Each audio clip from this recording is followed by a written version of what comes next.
जी,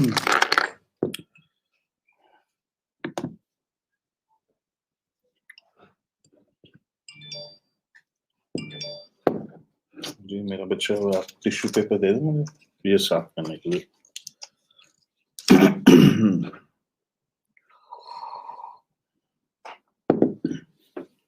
जी, अस्सलाम वालेकुम। आप लोग मुझे कन्फर्म कर दें अगर मेरी आवाज़ आप लोगों को सबको आ रही है, साफ आ रही है।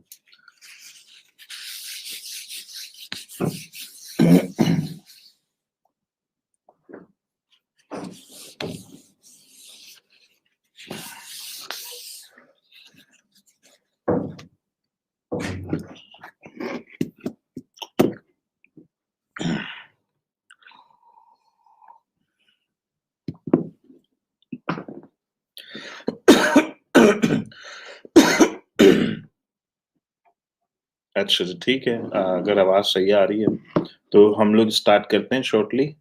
आप लोग सारे ऑनलाइन आ जाएँ।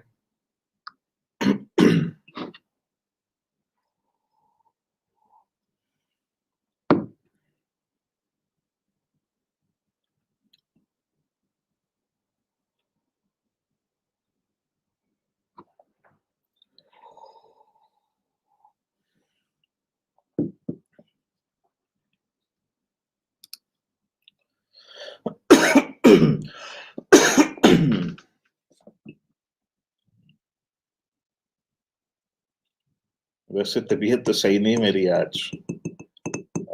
मुझे माइग्रेन हो रहा है इस वक़्त और हुए जा रहा है नॉन-स्टॉप। तो मैं ट्राइंग टू फिगर आउट कि है क्या मसला क्या है? तो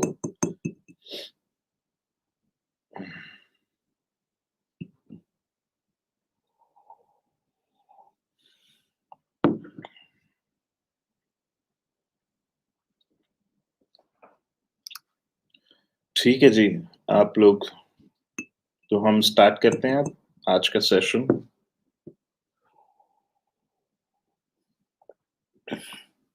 आज का सेशन काफ़ी इम्पोर्टेंट है आप लोगों के लिए। इसमें काफ़ी सारी चीज़ें हम लोग समझने जा रहे हैं आज। और ये आप लोगों के अगले 10 से 15 साल ये नॉलेज आप लोगों के काम आएगा जो आज आप लोग सीखेंगे। तो इसलिए आज का सेशन बहुत इम्पोर्टेंट है। जिसने भी मिलियन डॉलर बनाना है, उसको ये समझना होगा कि उसका प्रोसेस क्या है या अगले 10 से 15 साल आपका जर्नी क्या होगा, कहाँ पोटेंशियली आप मिस्टेक कर सकते हैं और कैसे उन मिस्टेक्स को आप अवॉइड करेंगे और क्या माइंडसेट चाहिए उसके लिए आप लोगों को और क्या स्ट्रैटेजीज़ होगी, उन लोगों के लिए जिनके पास पैसे हैं और उन लोगों के लिए जिनके पास पैसे अभी बिल्कुल भी नहीं है, जो अभी किचन की स्ट्रगल में लगे हुए हैं। तो सबका जर्नी डिफरेंट होगा। सिर्फ़ ये कि प्रोसेस आप लोग समझ लें, मैं बस ये एक ज़रा पहले स्टार्ट कर लूँ इसको।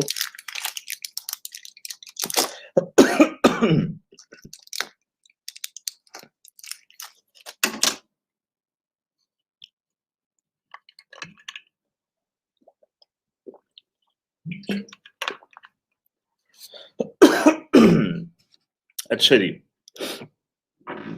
तो सबसे पहले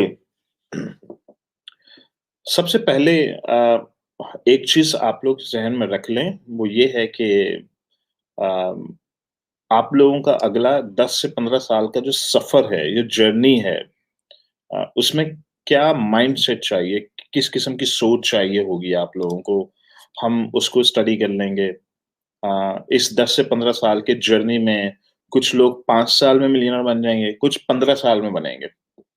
तो मैं आप लोगों को एक फ़िक्स डेट तो दे नहीं सकता। हर इंसान की अपनी डेट है। हर इंसान को अल्लाह ने उसके हिस्से का जो लिखा हुआ है, वो उसको उसी टाइम पर ही देना है। अ, लेकिन अगेन जो लोग ये समझते हैं कि जी मुकद्दर में जो लिखा जा चुका है, हमें तो उतना ही मिलेगा। मुकद्दर और नसीब के बारे में आप लोग समझ लें कि किसी ने मौला अली से आके ये पूछा कि मुकद्दर और नसीब में क्या फ़र्क है? तो उन्होंने कहा कि अपनी एक टाँग उठा लो। उसने एक टाँग उठा ली। उन्होंने कहा अच्छा अब दूसरी भी उठा लो। उसने कहा ये तो नहीं उठ सकती, मैं तो गिर जाऊँगा। तो उन्होंने कहा बस यही फ़र्क है। मुकद्दर वो है जो तुम्हारे इख्तियार में नहीं है। नसीब वो है जो तुम्हारे इख्तियार में है। तो नसीब हम अपना खुद बनाते हैं। तो मुकद्दर ये है कि आप किस माँ के घर पैदा हुए हैं, किस बाप के घर पैदा हुए हैं, आपका नाम लिखा जा चुका है। आप कुछ भी नहीं कर सकते। जो लिखा होगा वही मिलना है आपको। ये है मुकद्दर। अच्छा, नसीब ये है कि फिर इमाम अली ने एक्सप्लेन भी किया, उसको बताया कि नसीब तुम्हारे फैसले हैं। तो तुम जो फैसला करोगे, तुम्हारा नसीब जो है वो तुम्हारे फैसलों के ऊपर बनेगा। तो अब मसला ये है कि लोग जो ये कहते हैं कि हमारे मुकद्दर में जो लिखा जा चुका है, हमें तो वही मिलना है, गलत कहते हैं। ऐसा नहीं है। आपका नसीब आपके हाथ में है, और जो आपको अच्छा, मज़े की बात है कि मेरे नसीब में क्या पैसा लिखा था? नसीब तो मैंने अपने हाथों से बनाया है। तो फिर क्वेश्चन ये होना चाहिए, क्या मेरे मुकद्दर में पैसा लिखा था? ये है राइट क्वेश्चन। ये नहीं बोला करें कि क्या मेरे नसीब में पैसा लिखा है या नहीं लिखा। नसीब आप ही के हाथ में। आप हैं, आपके फैसले हैं। तो सवाल मुझे अपने आप से ये करना है कि क्या मेरे मुकद्दर में पैसा लिखा हुआ है या नहीं लिखा हुआ? तो अब्बू मुझे कहते थे कि बेटा, दुआ से इसको ओवरराइड करने की कोशिश करो। मुझे नहीं समझ आती थी अब्बू की बातें। मुझे नहीं समझ आती थी। मैं अब्बू को कहता था, "अब्बू जी, गोरे-वोरे सारे मर जाएँ बेचारे, फिर इसका मतलब सबको दुआओं में लगा दें।" वो क्या दुआओं पे चलता है उनका मुल्क? अब्बू मुझे ये पार्ट शायद ज़्यादा डिटेल में एक्सप्लेन नहीं कर पाए। इनफैक्ट अब्बू ने मुझे बहुत कोशिश की। बचपन से माँ-बाप मुझे कहते आ रहे हैं कि दुआ मोमिन का हथियार है।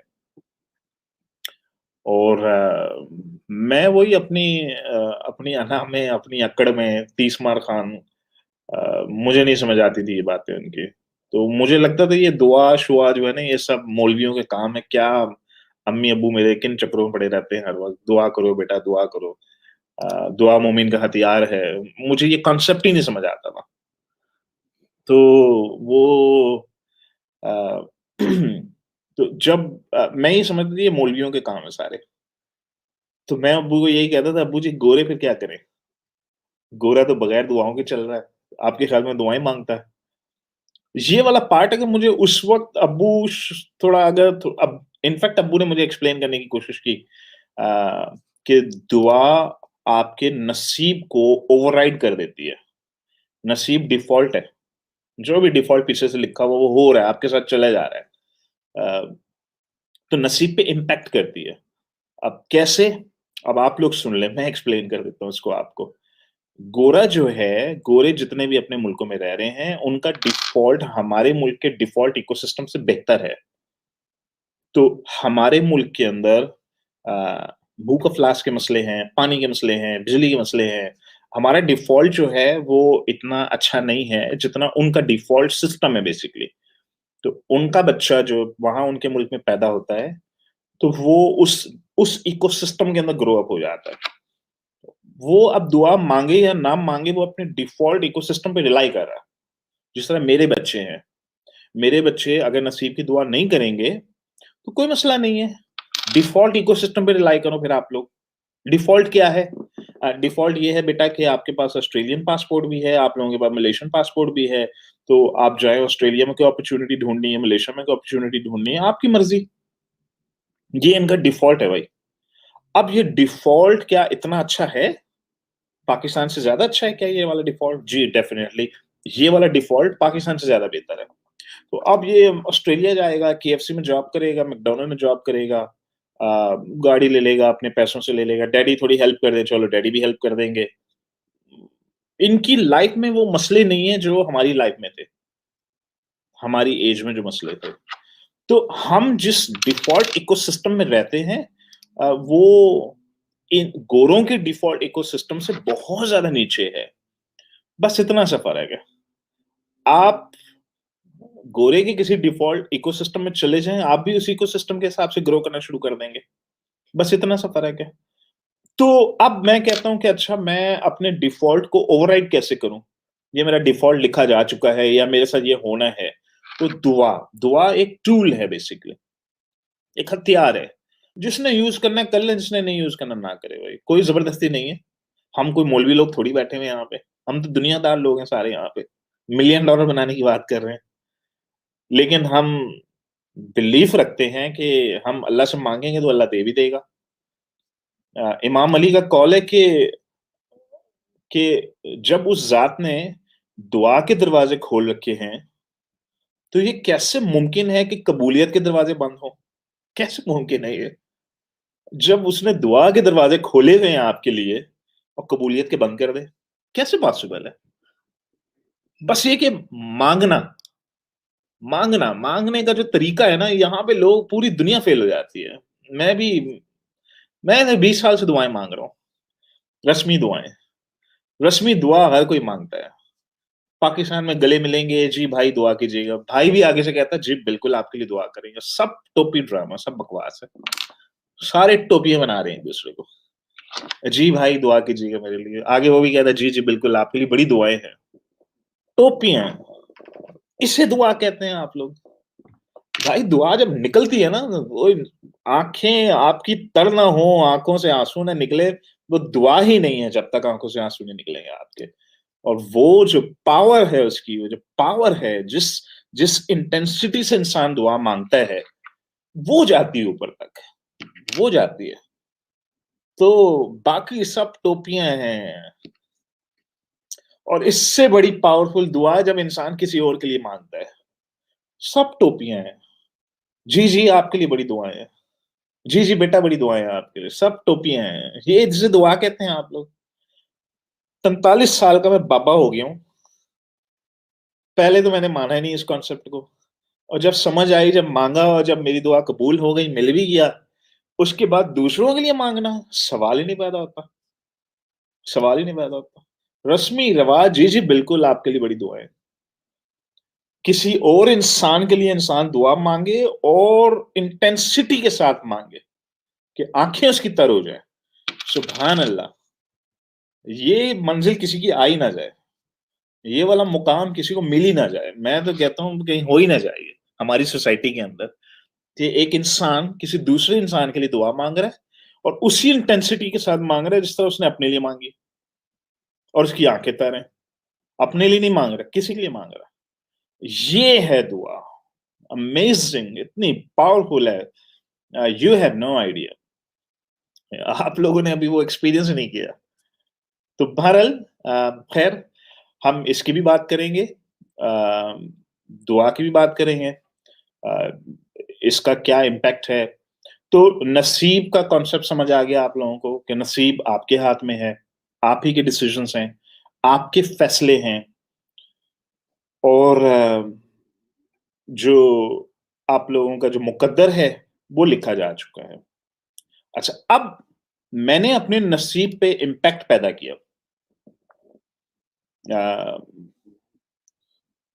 हज़रत सादी का एक कौल है कि जो इंसान दुआ माँगता है और मेहनत नहीं करता, वो बेवकूफ़ है और जो इंसान मेहनत करता है, दुआ नहीं माँगता, वो मग़रूर है। उसकी वजह ये है कि उससे अपनी मेहनत पे इतना यकीन है, इतना उसको अपनी मेहनत के ऊपर यकीन है कि मैं अपनी मेहनत के बल पे कामयाब हो जाऊँगा, तो वो दुआ को अपनी ज़रूरत नहीं समझता। तो ये शख़्स मग़रूर है बेसिकली, जो कहता है नहीं मुझे दुआ-वुआ की ज़रूरत नहीं है। And that was me, that is exactly was me. काश मैं पहले ही सुन लेता ये। लेकिन कभी-कभी मैं सोचता हूँ मैं पहले सुन भी लेता, मुझे कौन-सी समझ आ जानी थी ये। मैंने वही मौलवियों का समझ लेना, ये मौलवियों की टोपियाँ सारी हैं। क्या ये चक्कर है, हथियार-वथियार और फिर ये समझ आ जाना कि जी मैं मग़रूर हूँ। मैं कौन-सा मग़रूर हूँ अब्बू जी, मैं तो इतना अच्छा इंसान हूँ। जो इंसान दुआ नहीं माँगता वो मग़रूर कैसे हो गया? तो वो अपनी अपनी मेहनत, अपने ऊपर इतना उसको नाज़ है, इतना फ़ख्र है कि वो समझता है मुझे किसी दुआ की ज़रूरत नहीं है। ये है सारी game and that exactly was me. मैं 20 साल ऐसे ही था। मैं कहता था मेरी मेहनत, मेरी इंटेलिजेंस, मेरी इंटेलेक्ट, मैं क्या तीस-मार खान हूँ, मैं कर लूँगा। कोई कोई दुआ-वुआ की मैं कोई टूल अब्बू कहते थे हथियार, tool, override override, default, override. मुझे समझ में नहीं आती थी ये बात, मैं क्लिक ही नहीं करती थी मुझे। तो फाइनली वो क्लिक हुई है, समझ आई है, सारी गेम समझ आ गई मुझे। तो बहरहाल हम इस टूल को भी यूज़ करेंगे, हम अ, स्ट्रैटेजीज़ भी यूज़ करेंगे, हम इंटेलेक्ट को भी यूज़ करेंगे। हम अ, ये सारी चीज़ें समझनी है अब आप लोगों ने कि अगले 10-15 साल क्या होगा, ठीक है? अच्छा, सेकंड जो सबसे इम्पोर्टेंट पॉइंट आप लोगों ने समझना है वो ये है कि आप लोगों के पास फर्स्ट मनी और सेकंड मनी होनी चाहिए। फर्स्ट मनी या सेकंड मनी क्या है? ये एक बहुत इम्पोर्टेंट कॉन्सेप्ट है। अ, फर्स्ट मनी जो है आप लोगों की किचन की लूप है बेसिकली और जो लोग किचन की लूप में फँसे हुए हैं, वो बेसिकली फर्स्ट मनी के स्ट्रगल में लगे हुए हैं। और फर्स्ट मनी मनी के हमेशा 2 टुकड़े होने चाहिए। एक वो है जो आप लोगों की लाइफ़स्टाइल को चलाता है, आपकी किचन को चलाता है, आपकी फैमिली को रन करता है, आपके सारे कोई दोस्त कर्ज़ा माँगने आ जाए, आपकी जेब में पैसे होते हैं, किसको आपने कर्ज़ दे दिया, छोटे भाई के स्कूल का खर्चा दे दिया, बहन की शादी करवा दी। ये सारे काम आप फर्स्ट मनी से करते हैं। बिज़नेस हमेशा सेकंड मनी से किया जाता है। सेकंड मनी वो होती है जो सरप्लस होती है और आपके पास एलोकेटेड फॉर बिज़नेस होती है हमेशा। आपने बिज़नेस के लिए साइड में पैसे लगा के रखे हुए हैं, कि ठीक है ये पैसा मेरा डूब भी गया, तो मेरी लाइफ़ नहीं डूबेगी क्योंकि ये मनी जो है वो तो सेकंड मनी है। ये मनी तो मैंने बिज़नेस के लिए रखी हुई है। तो अब ये पॉइंट है जो आप लोग समझ लें कि जी फर्स्ट मनी और सेकंड मनी क्या है। अब सेकंड मनी कितनी होनी चाहिए? अब मैं अगर कोई मिठाई की दुकान का एक्सपर्ट होता, मैं यकीनन आपको फ़ॉर्मूले बताता कि जी मिठाई की दुकान खोलो सारे। मैं आप सब लोगों को मिठाई की दुकान पे लगा देता। लेकिन चूँकि मेरा अमेज़न से लेना-देना है, मेरी वेल्थ अमेज़न से क्रिएट हुई है, मैं पीएल मेरे हाथों में मेरी फिंगर टिप्स के ऊपर है, तो मैं आपको पीएल ही का रास्ता दिखाऊँगा और पीएल ही के रास्ते से बताऊँगा कि कैसे आप लोग वेल्थ क्रिएट कर सकते हैं अपनी और कैसे आप मिलियन डॉलर तक का जर्नी तय करेंगे, मिलियन डॉलर बनेगा कैसे आप लोगों का, ठीक है? अच्छा जी, अब एक काम करते हैं क्विकली मैं ज़रा टीम से पूछ लूँ कि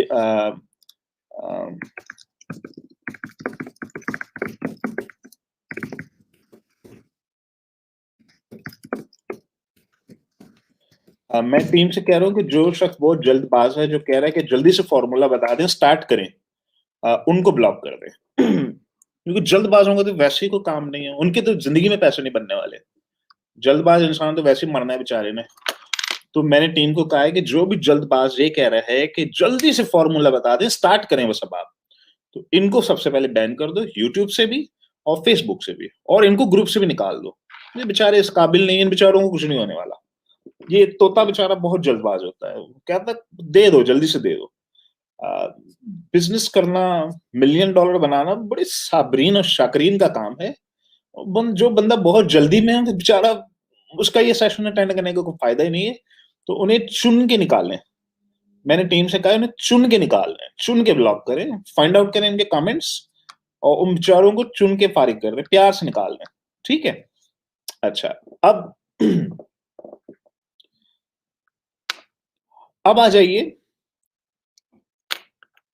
यहाँ पर आके लोग मार खाते हैं जब लोग अपने पहले पैसे से ज़िंदगी भर की जमा पूँजी से बिज़नेस करने की कोशिश करते हैं और जब वो पैसे डूब जाते हैं, तो वो बैंकरप्ट हो जाते हैं, क्योंकि वो फर्स्ट मनी से सब कुछ करने की कोशिश कर रहे होते हैं।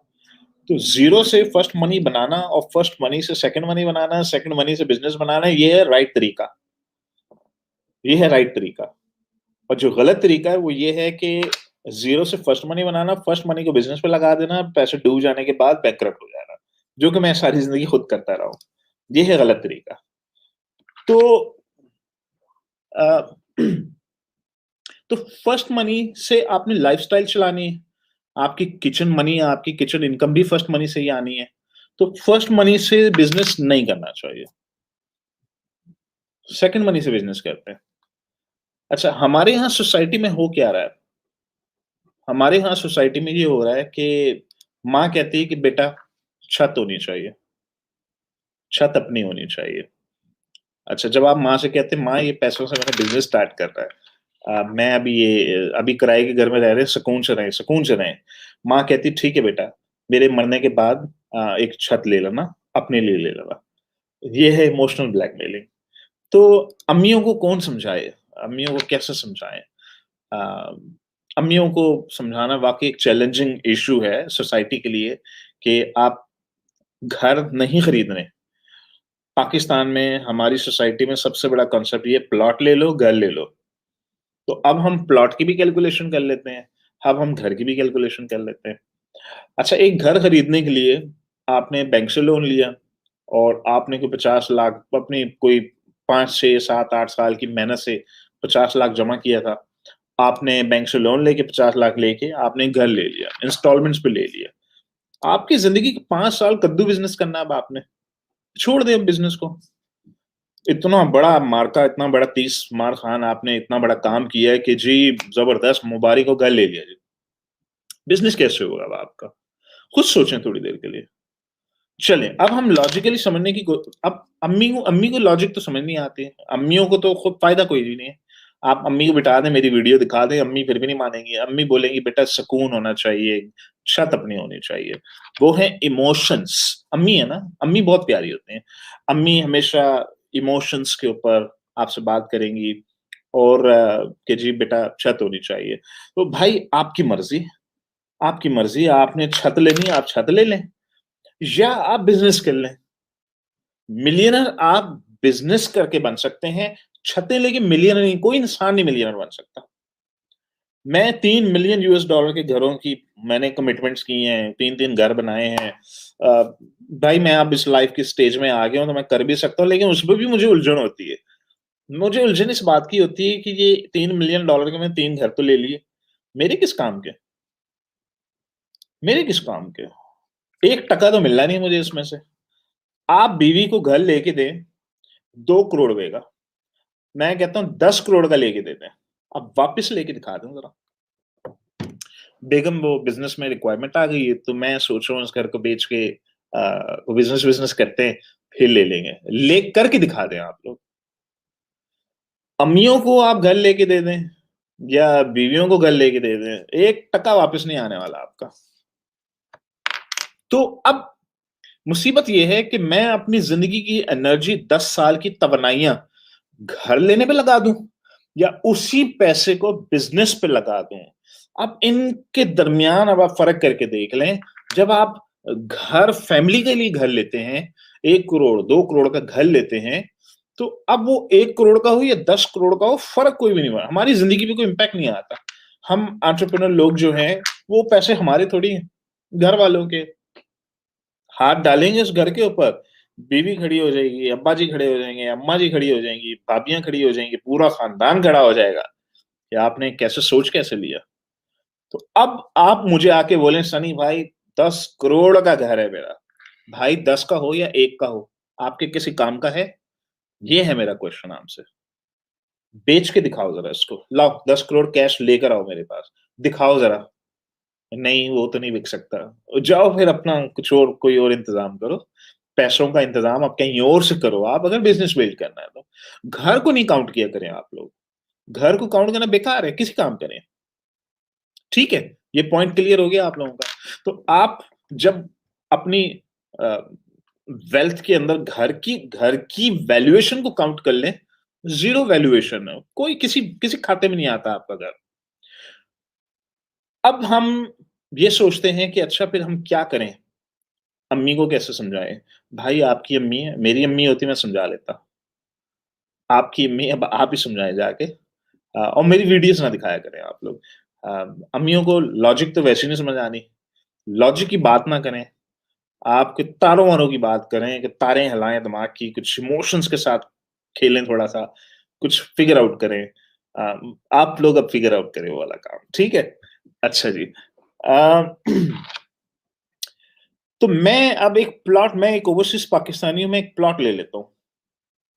मैंने पाकिस्तान में प्लॉट ले लिया या मैं घर या कमर्शियल प्रॉपर्टी लेता हूँ, तो ओवरसीज़ पाकिस्तानी होते हुए मैं पाकिस्तान में अगर मैं एक कमर्शियल प्रॉपर्टी लेता हूँ, क्या रिटर्न है उसका? चलें कैलकुलेट करें। आपने रियल एस्टेट का बिज़नेस करना है जी, मुझे घर खरीदने हैं, कमर्शियल प्रॉपर्टी खरीदनी है, तो वो कमर्शियल प्रॉपर्टी या बिज़नेस की नीयत से ली हुई प्रॉपर्टी और हमारा घर, उसमें ज़मीन-आसमान का फ़र्क है। हमारे घर में अम्मी इन्वॉल्व होती हैं, अब्बू इन्वॉल्व होते हैं। जबकि कमर्शियल नियत से जब आप एक प्रॉपर्टी लेते हैं कि जी ये मैंने एक घर लिया है, मैं इसको किराए पे चढ़ाऊँगा और 2 साल के बाद बेच दूँगा। फैमिली का इससे कोई लेना-देना नहीं है। हाँ, ये ठीक है, ये वाला सही है। ये बिज़नेस अच्छा है। चलें अब ये बिज़नेस करके देखते हैं। अम्मी-अब्बू इन्वॉल्व नहीं होना चाहिए। बस ये चीज़ ज़हन में रखिएगा, इस प्रॉपर्टी के अंदर। ये आपका कमर्शियल है, ये आपका बिज़नेस है। मैंने एक घर लिया, अब कितना किराया मिलता है? पाकिस्तान में रिटर्न है क्या वैसे? 6%। 6% है रेंटल रिटर्न सालाना। वो भी अगर मैं अज़्यूम करूँ, अच्छा अगर चढ़ा दिया आपने तो। 1 करोड़ की प्रॉपर्टी जो है वो 1 करोड़ का फ्लैट कराची में 50,000 रुपए 30, 40, 50,000 रुपए रेंटल चढ़ जाता है। तो मैं अगर 50,000 मान लूँ, तो साल का 6 लाख रुपए बनता है। साल का 6 लाख रुपए अगेंस्ट 1 करोड़, तो ये रफली आप समझ लें 6% का आपको सालाना रिटर्न आ रहा है। अच्छा, अब इस एनुअल रिटर्न को मैं कहता हूँ कि मैंने 1 करोड़ लगाया, मुझे 1 का 2 बनाना है। पाकिस्तान में वैसे लोगों को बड़ा अच्छा लगता है, 1 का 2 बनाइए, 1 का 2 बनाइए। तो फिर वो डबल शाह वगैरह काफ़ी अच्छे लोग हैं। आप उनके पास जाएँ, उनको बोलें जी 1 का 2 बनाइए। वो कहते हैं आज ही आइए, आज पाइए। ये लीजिए 1 का 2 बना दिया। अ, ये वाले कॉन्सेप्ट पाकिस्तान में क्योंकि जल्दबाज़ी नेचर में हमारी पूरी कौम की नेचर वो बस जल्दी से फ़ॉर्मूला बता दें, क्या है सनी भाई $1 मिलियन का? मैं 3 घंटा नहीं सुनना चाहता आपको। फ़ॉर्मूला बता दें बस आप मुझे। ये हमारी कौम का एक अलमिया है बेसिकली। तो मसला ये है कि इसलिए मैं बार-बार आप लोगों के दिमागों को फिट कर रहा हूँ कि 10 से 15 साल का सफ़र है, 10 से 15 साल का सफ़र है, 10 से 15 साल का सफ़र है। आपके दिमागों में एम्बेड कर रहा हूँ इस चीज़ को। ताकि इस दिमाग में इस फ़तूर को निकाल दें आप लोग कि जी बस एक ही साल में अमेज़न में जाऊँगा जी, मिलियनेयर बन के निकलूँगा। फ़तूर को निकाल दें दिमाग से, ठीक है? मैंने प्रॉपर्टी ली, 0.5% का रिटर्न है महीने का, 6% का रिटर्न है साल का। तो मुझे मुझे रफ़ली कोई 7 अगर मैं 6% एक्सेल की शीट में डाल दूँ, 1 करोड़ 6% और रफ़ली आप देखेंगे 7 से 8 साल में कहीं जाके मेरा वो करोड़ जो है वो पूरे का पूरा रिटर्न आ जाएगा मेरे पास। यानी 7-8 साल लगेंगे, मेरा 1 करोड़ किराए में आ जाएगा, रेंटल में आएगा। अच्छा, अब इसमें मैं उसको काउंट नहीं कर रहा इन्फ्लेशन को काउंट नहीं कर रहा। क्यों? उसकी वजह ये है कि इन्फ्लेशन को काउंट करने का फ़ायदा क्या है? मैंने आज इस साल 6 लाख कलेक्ट किया है, अगले साल मैं साढ़े 6 लाख कलेक्ट कर रहा हूँ। पाकिस्तान की इन्फ्लेशन है 10%, जबकि इन मुल्कों में जो बाहर के जो मुल्क हैं, यहाँ पे इन्फ्लेशन होती है अमूमन 2%। 1, 2, 3, 1, 2, 3 बस इससे ज़्यादा नहीं होती। पाकिस्तान चूँकि बहुत ही ज़बरदस्त माशाल्लाह तरीके से मैनेज होता है, उनकी अपनी कोई साइंस है, तो वो 10% से 11%, 12% इन्फ्लेशन रहता है हमारा।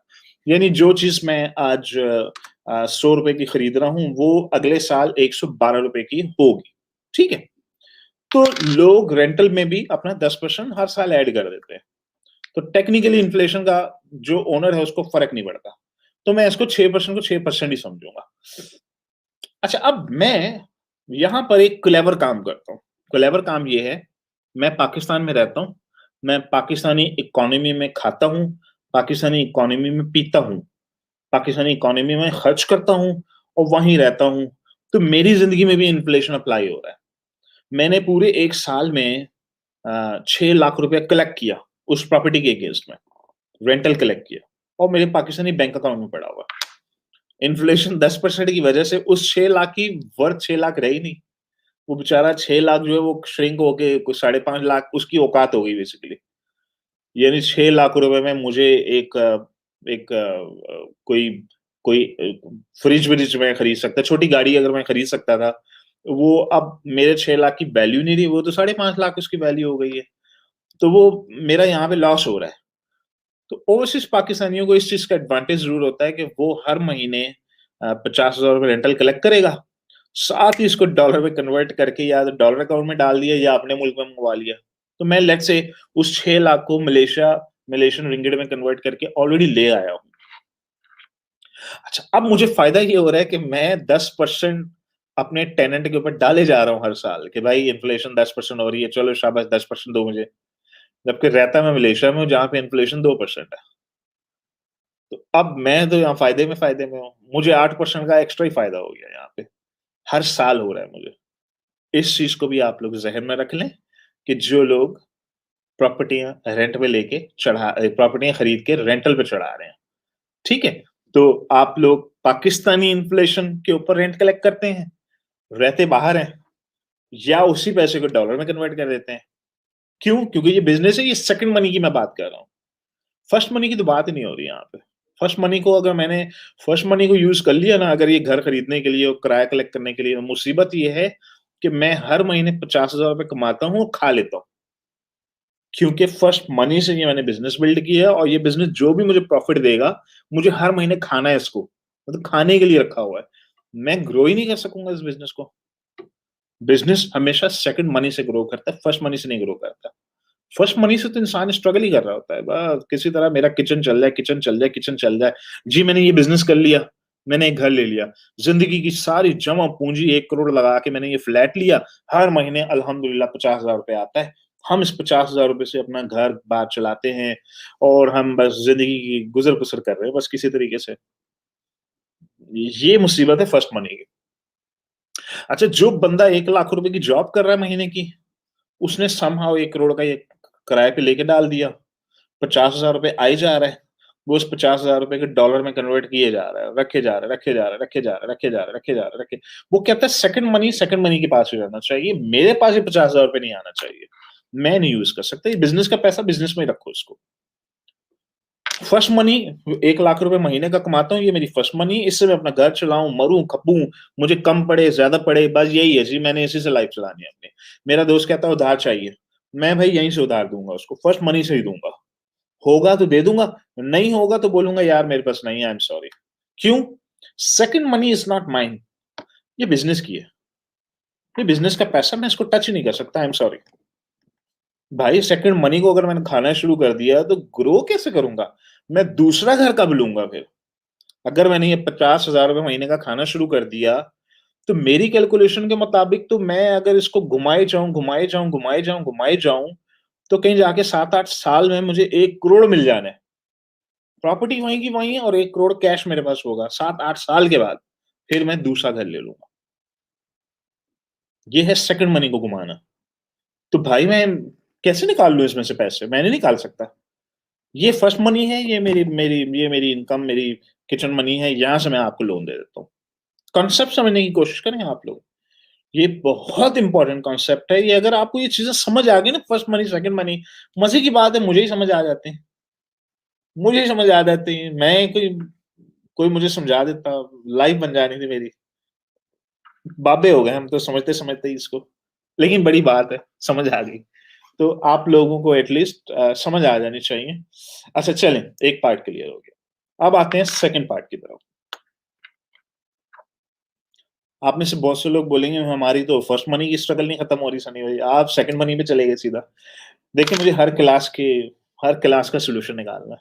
जो बेचारे फर्स्ट मनी की स्ट्रगल में हैं, उन पे भी आएँगे, उन पे मैं एंड पर आऊँगा।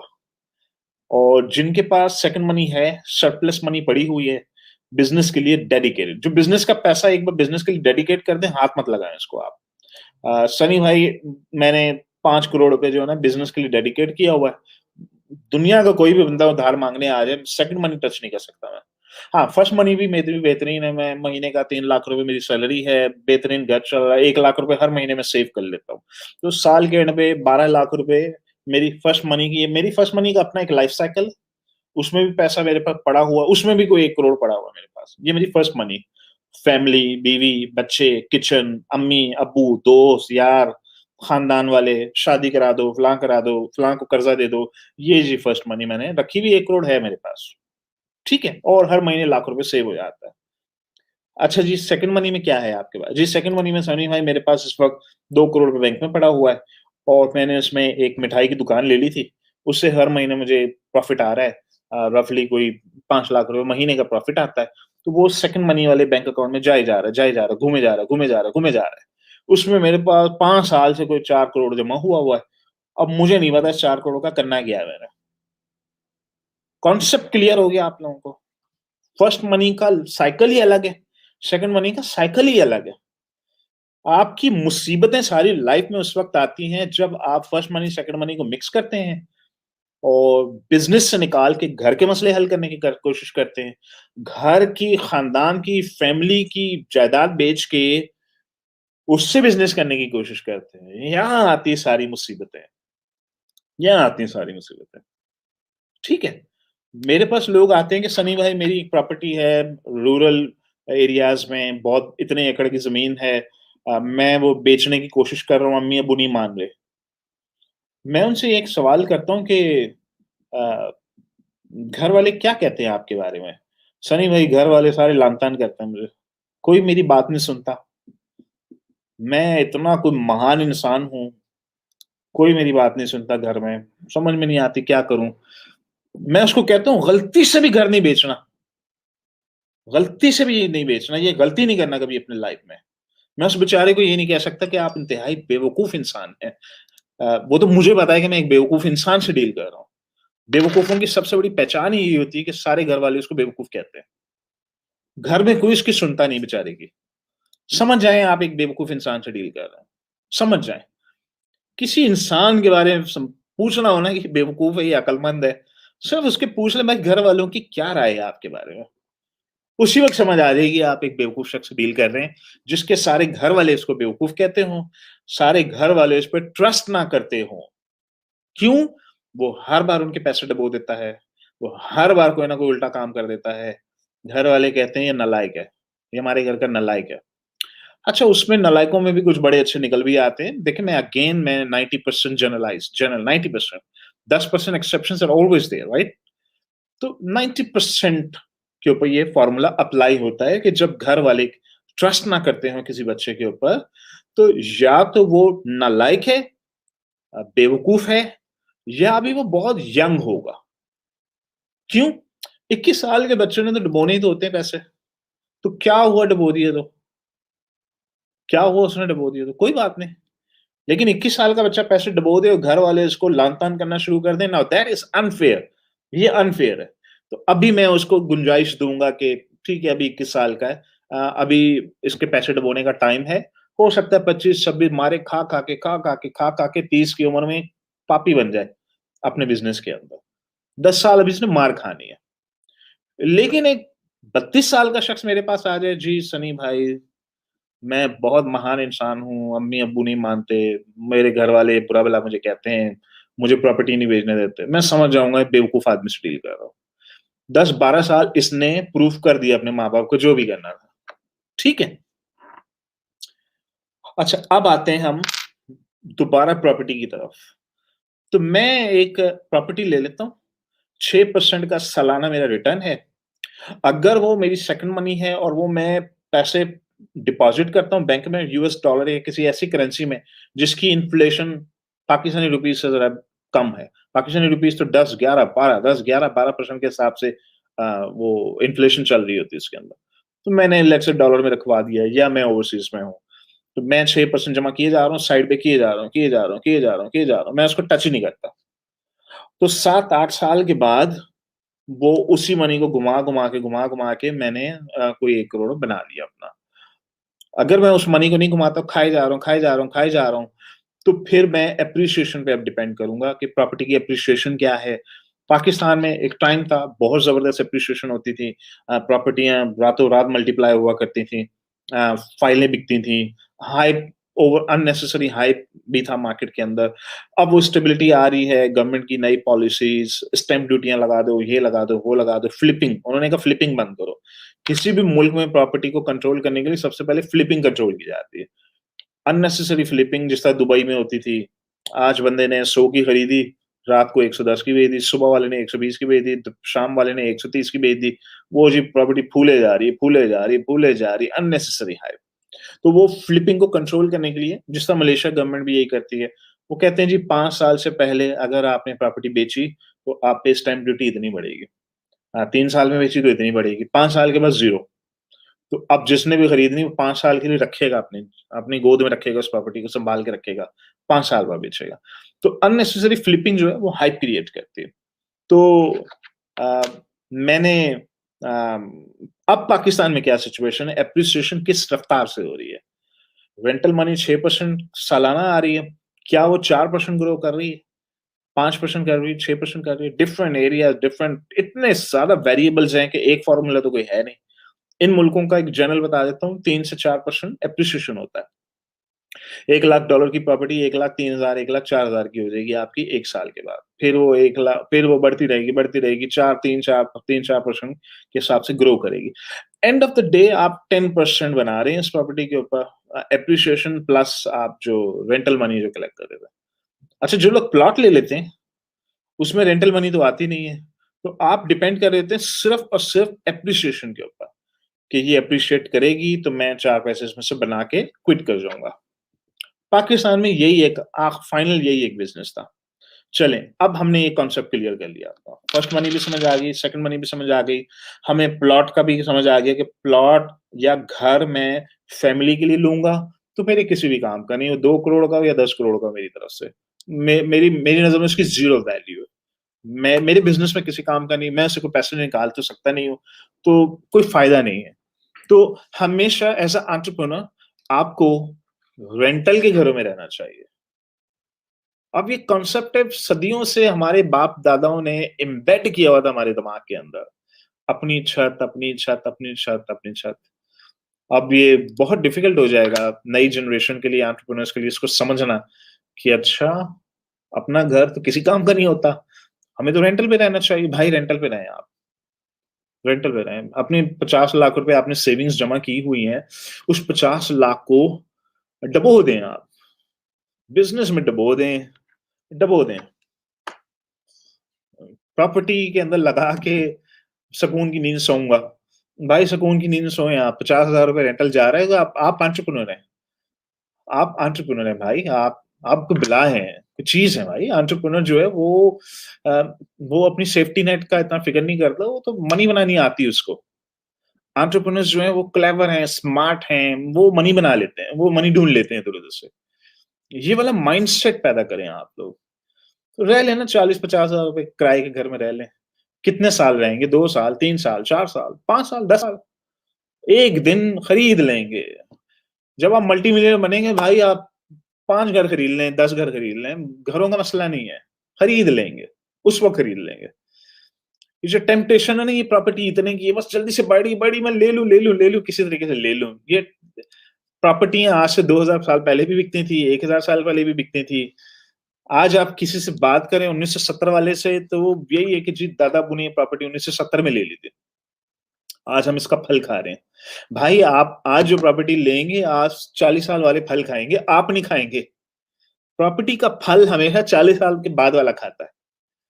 तो दादा-अब्बू ने प्रॉपर्टी ली थी, मौजें-मौजें हैं आज आप लोगों की। अब्बू ने ली थी, थोड़ी कम मौजें हैं। आप लेंगे, कोई मौज नहीं है। आपके बच्चों की मौज है। आपके पोतों की उससे भी ज़्यादा मौज है। वो जब बेचेंगे इस प्रॉपर्टी को। आपकी प्रॉपर्टी आपके किसी काम की नहीं, फुल स्टॉप। आप बर्बाद कर रहे हैं अपने पैसे। कॉन्सेप्ट क्लियर हो गया आप लोगों को? मुझे पता है अम्मी-अब्बू के साथ अब लड़ना बहुत मुश्किल हो जाएगा आप लोगों के लिए, लेकिन आप बहरहाल समझाएँ जाके। प्यार से समझाइएगा। प्यार से उनको कॉन्सेप्ट्स क्लियर करने की कोशिश करें। नहीं मानेंगे, खैर वो नहीं मानेंगे। बहरहाल एंटरप्रेन्योर्स अपनी मर्ज़ी करते हैं। एंटरप्रेन्योर्स की एक वो पहचान ये है, वो अपनी मर्ज़ी करते हैं हमेशा। इसको ज़हन में रख लीजिएगा आप लोग। अच्छा, अब आ जाइए नेक्स्ट पॉइंट। नेक्स्ट पॉइंट ये कि मैंने समझ लिया कि अच्छा यही रिटर्न है। कमर्शियल प्रॉपर्टी लेके 6% ही मिलना है मुझे साल का। एप्रिसिएशन मुझे मिलेगी को 5 साल के बाद जब मैं बेचूँगा इसको, तो हो सकता है उस वक़्त डबल का हो चुका हो। तो ठीक है, ओके, मुझे आइडिया हो गया। चलो मैं दूसरा ऑप्शन देखता हूँ। मैं स्टॉक में लगा देता हूँ ये पैसे। तो चलें ठीक है, मैं स्टॉक में लगाता हूँ। मैंने ब्लू चिप स्टॉक खरीदे, वहाँ लगा दिए पैसा। एप्पल का शेयर खरीद लो, अमेज़न का खरीद लो, फलाँ का खरीद लो, फलाँ का खरीद लो। मैं बल्कि एक काम करता हूँ, मैं तो बिज़ी आदमी हूँ। 3-4 लाख रुपए मेरी महीने की तनख्वाह है। जब पाकिस्तान में किसी को 3-4 लाख मिलता है, तो कंपनी खून भी निचोड़ती है उसका अच्छी तरह से। उसका ठीक-ठाक खून निचोड़ा जाता है। भाई काम करो, 3-4 लाख रुपए दे रहे हैं। जिस बंदे को 3-4 लाख रुपए मिल रहा होता है, तो वैसे ही बेचारा 12 घंटे तो बुक होता है अपनी, और वो 30 साल का, 32 साल का होता है। 3-4 लाख रुपए बना रहा होता है। घर जाते-जाते बेचारा एग्ज़ॉस्ट हो चुका होता है। काश मेरी वीडियो देख लें, काश देख लें। अ, बहुत से लोग 1 साल के बाद देखेंगे। बोले काश पहले ही सुन लिया होता। बहुत से लोग रिग्रेट करेंगे 2 साल, 3 साल के बाद यही वीडियो देखने के बाद, कि यार पहले ही सुन लेते। तो ख़ैर चलें। अब होता ये है कि ऐसे लोग कहते हैं कि यार टाइम तो है नहीं, तो हमें तो एक ऐसे बिज़नेस में पैसे लगाने हैं, जहाँ कम से कम 10% सालाना आ जाए। हम चूँकि मुसलमान हैं, हम बैंकों के इंटरेस्ट को हम खाना नहीं चाहते। नहीं तो बैंकों की इंटरेस्ट, डिफरेंट बैंकों के, दुनिया के डिफरेंट बैंक्स हैं, डिफरेंट ऑफर्स देंगे आपको। कोई बोलेगा 4% ले लो, कोई कहेगा 5% ले लो, बस इससे ज़्यादा नहीं मिलेगा आपको। ये इंटरेस्ट मनी, जिनको खाना है खा लें। हमें चूँकि नहीं खाना, तो हम तो मजबूर हैं भाई, हम तो कहते हैं कोई और रास्ता निकालो। तो हमें कौमी बचत वाले कहते हैं 12% ले लो। चलो ठीक है, कौमी बचत में डाल देते हैं, 12% लेते हैं, मिल जाएगा हमें। 11% तो इन्फ्लेशन है हमारा। 12% वो हमें देंगे, 11% हमारा वैसे ही इन्फ्लेशन है, हमें मिलना क्या? कद्दू 1% मिलना है उसका। मिल क्या रहा है मुझे? 1 करोड़ के ऊपर मुझे 12 लाख रुपए अगर कौमी बचत से वो बकौल उनके कि जी हलाल वाला कोई सिस्टम है, उन्होंने कोई हलाल वाला कोई मशीनरी बना दी है। अब वो 12 लाख रुपए आ भी गया, तो वो मेरा 1 करोड़ का तो वैसे ही 12 लाख खत्म हो गया। मेरे 1 करोड़ की 12 लाख वैसे ही वाइप आउट हो चुका है 1 साल के एंड में मेरा। तो फ़ायदा क्या हुआ मुझे? सैडली सैडली स्पीकिंग, ठीक है? तो अब मैं कहता हूँ अच्छा फिर मैं क्या करूँ? फिर मैं किधर डालूँ पैसे? चलो डॉलर में कन्वर्ट करके बाहर कहीं इन्वेस्ट कर देता हूँ। अब मैं तो ख़ैर बिल्कुल इनकरेज नहीं करता ऐसे काम कि डॉलर में कन्वर्ट करके बाहर इन्वेस्ट करें। वो पाकिस्तान का इन्वेस्टमेंट ब्यूरो है, पहले आप उनसे बात करें। बोले मैं बहुत नेक इंसान हूँ, मैं बाहर इन्वेस्ट करना चाहता हूँ। वो बाकायदा आपको इजाज़त देंगे। आप इंशाल्लाह 12 महीने में आपको इजाज़त मिल जाएगी। आप वो पेपर वर्क है, कोई 15-20 चक्कर काटें, इजाज़त-विजाज़त लें उनसे। उसके बाद फिर जब इजाज़त मिल गई है आपको, मुबारक हो, हम आपको इजाज़त देते हैं इन्वेस्ट करने की, फिर आप कर लीजिएगा। तो लोग वैसे उनको बताए बगैर ही करते हैं। लोग कहते हैं हम इजाज़त की ज़रूरत नहीं है, हम खुद ही कर लेंगे। आपकी मर्ज़ी भाई, मैं अब सिर्फ़ आइडिया दे रहा हूँ, मैं ये नहीं कह रहा किसी को इन्वेस्ट करें। मैं बिल्कुल नहीं कह रहा। मैं तो आप लोगों को ऑप्शंस बता रहा हूँ। क्या ऑप्शंस हैं आपके पास? चलें हम इन्वेस्ट करते हैं, हम पैसे लगाते हैं बाहर किसी स्टॉक एक्सचेंज, हम स्टॉक खरीदते हैं। अमेज़न का खरीद लो, टेस्ला का खरीद लो, फलाँ का खरीद लो, फलाँ का खरीद लो। अच्छा, हमने ये सारे स्टॉक्स खरीदने के बाद एंड रिज़ल्ट बता देता हूँ आपको। 10 साल के लिए पैसे अपने लॉन्ग टर्म स्टॉक में डालें। ये जो डे ट्रेडिंग वाला कॉन्सेप्ट है ना, ये मारे जाएँगे। ये बस टेम्पटेशन है। बिटकॉइन की तरह की टेम्पटेशन है बेसिकली, कि मैं इधर पैसे लगा दूँ, आज डालूँ, कल निकाल लूँ, आज ही आइए, आज ही पाइए। मुझे वो वाला चाहिए जी कॉन्सेप्ट। ये जो आज ही आइए, आज ही पाइए वाले कॉन्सेप्ट होते हैं ना, ये सारे ऐसे ही हैं बस। ये लूले-लंगड़े कॉन्सेप्ट हैं, किसी के चल गए, किसी के लग गए, किसी के नहीं लगे, किसी के लग गए। ये मसले हैं उनके अंदर। तो भाई हमें तो लॉन्ग टर्म गेम खेलनी, जो भी खेलनी है। तो स्टॉक में 10% तक बन जाता है वैसे, बन ही जाता है। अच्छा मेरा बड़ा सिंपल है।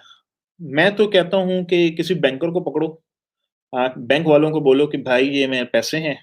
मलेशिया में यूनिट ट्रस्ट के ऑप्शंस होते हैं कि जी ठीक है, आप हमें अपने पैसे दें, हम डिफरेंट जगहों पे इन्वेस्ट करेंगे। मेरे पास टाइम थोड़ी है, ना मेरे पास नॉलेज है, ना मेरे पास टाइम है, ना मेरे पास इतना वो है कि भाई फलाँ का स्टॉक क्या चल रहा है, फलाँ का क्या चल रहा है। मेरा कोई एरिया थोड़ी है। मैं तो अमेज़न वाला बंदा हूँ, मुझे तो अपने पीएल में बात करें आप मेरे साथ। मुझसे ये काम नहीं होते। तो ये लो भाई 1 मिलियन रिंगिट ले लो मेरा, 2.5 लाख $, 3 लाख $, ले लो। चलो खेलते रहो उसके साथ। जी सनी साहब, आपको किस किस्म के रिस्क प्रोफाइल चाहिए?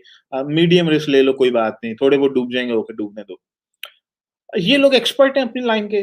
तो मैंने जो देखा है इनके अंदर वो ये है कि 10% कंफर्टेबली बन जाता है। यानी लाख का $10,000 साल का बनेगा। मिलियन डॉलर दे दें तो साल का $1,00,000 बन जाएगा। आपकी मर्ज़ी भाई, ठीक है। अब मिलियन डॉलर सारी मुसीबत मिलियन डॉलर ही तो बनाना चाह रहे हैं हम लोग। सनी भाई आप कैसी बातें करते हैं? मिलियन डॉलर है नहीं, आप कह रहे हैं मिलियन डॉलर दे दो, फिर वो $1,00,000 साल का बन जाएगा। हमारा तो मिलियन ही नहीं बना। भाई आप जॉब करते हैं 3-4 लाख रुपए की, आपके पास 1 करोड़ पड़ा हुआ है। आप कहते हैं इनके हाथ में दे दो, ब्रोकर्स के हाथ में दे दो, लेट देम प्ले। अब वो जो दिल चाहे प्ले करें, मैं उनसे कहता हूँ भाई प्लीज़ सेफ प्ले कीजिएगा। जी सनी साहब हम आपके लिए बहुत सेफ प्ले करेंगे। आप 8% एक्सपेक्ट करें आपको मिल जाएगा साल का। ये मैं बाहर की बात कर रहा हूँ। क्योंकि पाकिस्तान में पाकिस्तानी करेंसी में प्ले करने का फ़ायदा इसलिए नहीं हो रहा है कि इन्फ्लेशन ही 11-12% है मेरी। मेरा वो 1 करोड़ जो है वो तो उसकी औकात 90 लाख रुपए रह गई साल के एंड में। मेरे तो पैसे डूबे जा रहे हैं पाकिस्तान में। यानी पाकिस्तानी बैंक में मैं करोड़ रखता जाऊँ, 10 करोड़ भी रख लूँ तो साल के एंड पे 10 करोड़ नहीं, वो मेरा 9 करोड़ पड़ा होगा वहाँ पे। बाइंग पावर के साथ। वैसे बैंक दिखा रहा है मुबारिक हो 10 करोड़ पड़ा हुआ आपका। लेकिन टेक्निकली वो 10 नहीं है, उसकी बाइंग पावर कम हो चुकी है। तो मैं क्या करूँ? मुसीबत है ये तो मेरे लिए। तो भाई निकालो, डॉलर में डालो, कहीं बाहर डालो, कुछ भी करो, लेकिन पाकिस्तानी करेंसी में खेलने का फ़ायदा नहीं हो रहा मुझे। मैं तो आपके पर्सपेक्टिव से बात कर रहा हूँ, ठीक है? आपके समझने के लिए मैं बात कर रहा हूँ। तो अच्छा, ठीक है सनी भाई, तो यहाँ भी 10% ही बनना था। जी, बिल्कुल, 10% बहुत बड़ी बात है कि 10% बन जाए। आपको खुश होना चाहिए कि 10% बन रहा है आप लोगों का। खुश होना चाहिए, 10% बन रहा है। यानी 1 करोड़ अगर लेट्स से मैंने डॉलर में कन्वर्ट करके 1 करोड़ डाला है, तो मुझे साल पे 10 लाख रुपए मिल रहा है। करोड़ का 10 लाख। अच्छा, मैं कहता हूँ चलो ठीक है फिर, अल्लाह मालिक है। मैंने ब्रोकर को, फर्म को बोला एक काम करो, मुझे 10 साल तक 1 टका भी नहीं चाहिए। मेरा जो सालाना बने वो घुमाते रहो, घुमाते रहो, घुमाते रहो, घुमाते रहो, घुमाते रहो उसको। तो पहला साल $1,00,000 का बना $10,000। अब टोटल अमाउंट क्या होगी मेरी इन्वेस्टमेंट की? $1,10,000। घुमाते रहो, घुमाते रहो, घुमाते रहो। 1,10,000 के ऊपर दोबारा 10% बना। कितना बना? $11,000। चलो $11,000 ऐड किया जब इसके अंदर, तो 1,10,000 में 11 डाला तो 1,21,000 बन गया। तीसरे साल मैंने कहा घुमाओ इसको दोबारा। उन्होंने 1,80,000 घुमाया और 1,80,000 के सॉरी 1,21,000 के ऊपर मुझे बना रफली कोई $12,000 प्रॉफिट। मैंने कहा इसको भी ऐड करो, दोबारा घुमाओ। ये अब तीसरा साल आ गया मेरा। तो 1,32,000 हो गया मेरे पास। ये लाख जो है ना 2 लाख होते-होते कितना साल लगेगा? एक्सेल की शीट में डाल के कैलकुलेट कर लीजिएगा। ये बनेगा 7 से 8 साल, अगर आप इसको टच नहीं करते। 7 से 8 साल के बाद वो कंपाउंड आपका जमा हो ही जा रहा है, वो अमाउंट आप उसी को दोबारा रीइन्वेस्ट किए जा रहे हैं, वो ग्रो कर रही है। लेकिन अगर ये मेरी सेकंड मनी है तो, लेकिन अगर ये मेरी सेकंड मनी नहीं है, जो सरप्लस जो मैंने साइड में बिज़नेस के लिए रखी हुई है, डूबे तो डूबे, लगे तो लगे, मुझे परवाह नहीं है इसकी। इसे कहते हैं सेकंड मनी। नहीं, नहीं, नहीं, नहीं। मेरा तो घर ही सिर्फ़ चलना है भाई। नहीं, नहीं, ये तो मैंने मामू से भी मैं मामू को भी मैंने जाके टोपी पहनाई थी, "मामू क्या बिज़नेस है?" मामू ने कहा, "अच्छा जी, मेरे भी डाल दो।" तो मैंने उनसे भी पैसे लिए हुए हैं भाई, मेरी ज़िंदगी भर की जमा पूँजी है और मेरा तो घर ही से भी चलना है, मैं क्या करूँ? मेरी तो वैसे इनकम इतनी कम है, मेरी तो सैलरी इतनी कम है, तो मुझे यहाँ से सपोर्ट चाहिए, हर सूरत में चाहिए। तो ठीक है, तो अब इस केस में क्या होगा? साल का $10,000 प्रॉफ़िट हुआ, मैंने $10,000 निकाल लिया। ये 10,000 निकाल के मैंने कहा बेगम ये लो मुबारिक हो, $10,000। अब तुम्हारा किचन-विचन का हो गया है, जो मेरी सैलरी आ रही है वो अलग है, मिला-मिलू के खाओ-पियो, एन्जॉय करो, बच्चों को भी खिलाओ। इसका मतलब ये मेरी फर्स्ट मनी है फिर। अगर मैं अपने बिज़नेस से पैसा निकाले जा रहा हूँ, निकाले जा रहा हूँ, निकाले जा रहा हूँ, किचन चलाने के लिए, इट मीन्स ये मैं फर्स्ट मनी के साथ डील कर रहा हूँ। जो लोग अभी भी कन्फ्यूज़न है कि फर्स्ट मनी, सेकंड मनी, अगर आप बिज़नेस से पैसे निकाल के घर चलाते हैं, इसका मतलब आप फर्स्ट मनी के लूप में हैं इस वक़्त। अगर आप बिज़नेस से पैसे निकाल के बिज़नेस में डाल के भूल जाते हैं, इसका मतलब आप सेकंड मनी से डील कर रहे हैं, इसका मतलब आपकी फर्स्ट मनी चिल जा रही है, बड़ी अच्छी जा रही है। आप फर्स्ट मनी को टच ही नहीं करते। फर्स्ट मनी को फर्स्ट मनी रखते हैं, सेकंड मनी को सेकंड मनी रखते हैं आप। मिलियनर बनने के लिए याद रखें ये फ़ॉर्मूले, फर्स्ट मनी, सेकंड मनी से मिलियनर बनेंगे आप लोग। फर्स्ट मनी से बहुत स्ट्रगल है, आपके 5, 6, 7, 8 साल एक्स्ट्रा निकलेंगे अब। क्या है जी फर्स्ट मनी से सेकंड मनी की लूप में पहुँचते-पहुँचते। फर्स्ट मनी बेसिकली किचन की लूप है। सेकंड मनी जो है वो बिज़नेस का पैसा है, बिज़नेस का कैश फ्लो है। मैंने ये पैसे अ, अगर मैंने 10,000 हर साल में प्रॉफ़िट निकाल लूँ, तो मेरा जो प्रिंसिपल है वो 1 लाख 1 लाख ही पड़ा हुआ है। तो वो 1 लाख से 1 लाख बनाते-बनाते मेरे 13 साल लग जाएँगे। एक्सेल में आप लोग करके खुद ही देख लीजिएगा। तो 13 साल के बाद कहीं जाके मेरा वो 1 लाख से 1 लाख बना है। वैसे बज़ाहिर 10 साल में बन जाना चाहिए, लेकिन मैं अज़्यूम कर रहा हूँ प्लस माइनस अज़्यूम कर रहा हूँ उसके अंदर। वैसे 10% के हिसाब से मैं हर साल 10,000 निकाले जा रहा हूँ, निकाले जा रहा हूँ, निकाले जा रहा हूँ, निकाले जा रहा हूँ। तो 10 साल में मैंने 1 लाख डॉलर अपना निकाल लिया और मेरा प्रिंसिपल 1 लाख वहीं का वहीं पड़ा हुआ है। तो इसे कहते हैं कोई भी ऐसा बिज़नेस। अच्छा, अब मैं आपसे पूछता हूँ, मुझे आरओआई बताइए, क्या निकला मेरा आरओआई? जिन लोगों को आरओआई की नहीं समझ आती ज़्यादा कैलकुलेशन, क्या निकला आरओआई मेरा? मेरा आरओआई है 10%। तो मैंने 1 लाख डाला, 10% मेरा आरओआई का मतलब ये है कि हर साल मुझे 10% आता है। 10 साल के बाद कहीं जाके मैं 100% आरओआई कंप्लीट करता हूँ, अपना रिटर्न ऑन इन्वेस्टमेंट। अब यहाँ पर आके आप 3 किस्म के बिज़नेसेस को समझ लें, tier 1, tier 2, tier 3। Tier 1 business क्या होता है? टियर 1 बिज़नेस वो होता है कि आज ही आइए, आज ही पाइए। उसके लिए आप डबल शाह के पास जाइए, उनसे डील कर लें, आपकी मर्ज़ी। वो सोना की सियालकोट में होते हैं। तो आप उनके साथ कर लें, वो बोलेंगे कोई मसला ही नहीं है, आपको हम डबल करके दे देंगे, उनसे आप डील कर लें। अच्छा, हम जैसों के लिए टियर 1 वो बिज़नेस होता है, जो 1 साल में आरओआई 100% कंप्लीट हो जाए। यानी मैं आज $1 लाख डालता हूँ, मेरे 12 महीने के अंदर-अंदर $1 लाख मेरे पास आ गया है और 1 लाख मेरा प्रिंसिपल बिज़नेस के अंदर ही पड़ा हुआ है और मैंने 1 लाख निकाल भी लिया। इससे कहते हैं 100% आरओआई। टियर 1 बिज़नेस, ये है आपका टियर 1 बिज़नेस। और हम सब लोगों को टियर 1 की लत लगी हुई है, खून लगा हुआ हम सबके मुँह को, जितने भी हमारे प्लेटफ़ॉर्म के अंदर हैं। जी, देख-देख के बच्चों की लॉन्चेस, यार ये कैसे मुमकिन है? £25,000 लगाया, लो जी, 4,000, 5,000, 6,000 पाउंड, ये तो भाई साहब का 3-4 महीने में ही कंप्लीट आरओआई हो रहा है। बिल्कुल हो रहा है, लेकिन ये बहुत ही गुड लक है, गुड शॉट है। मैंने जो अपने एनालिसिस किए हैं, मैं इस नतीजे पे पहुँचा हूँ कि 30% लोग हैं जो टियर 1 में आ जाते हैं, 30%।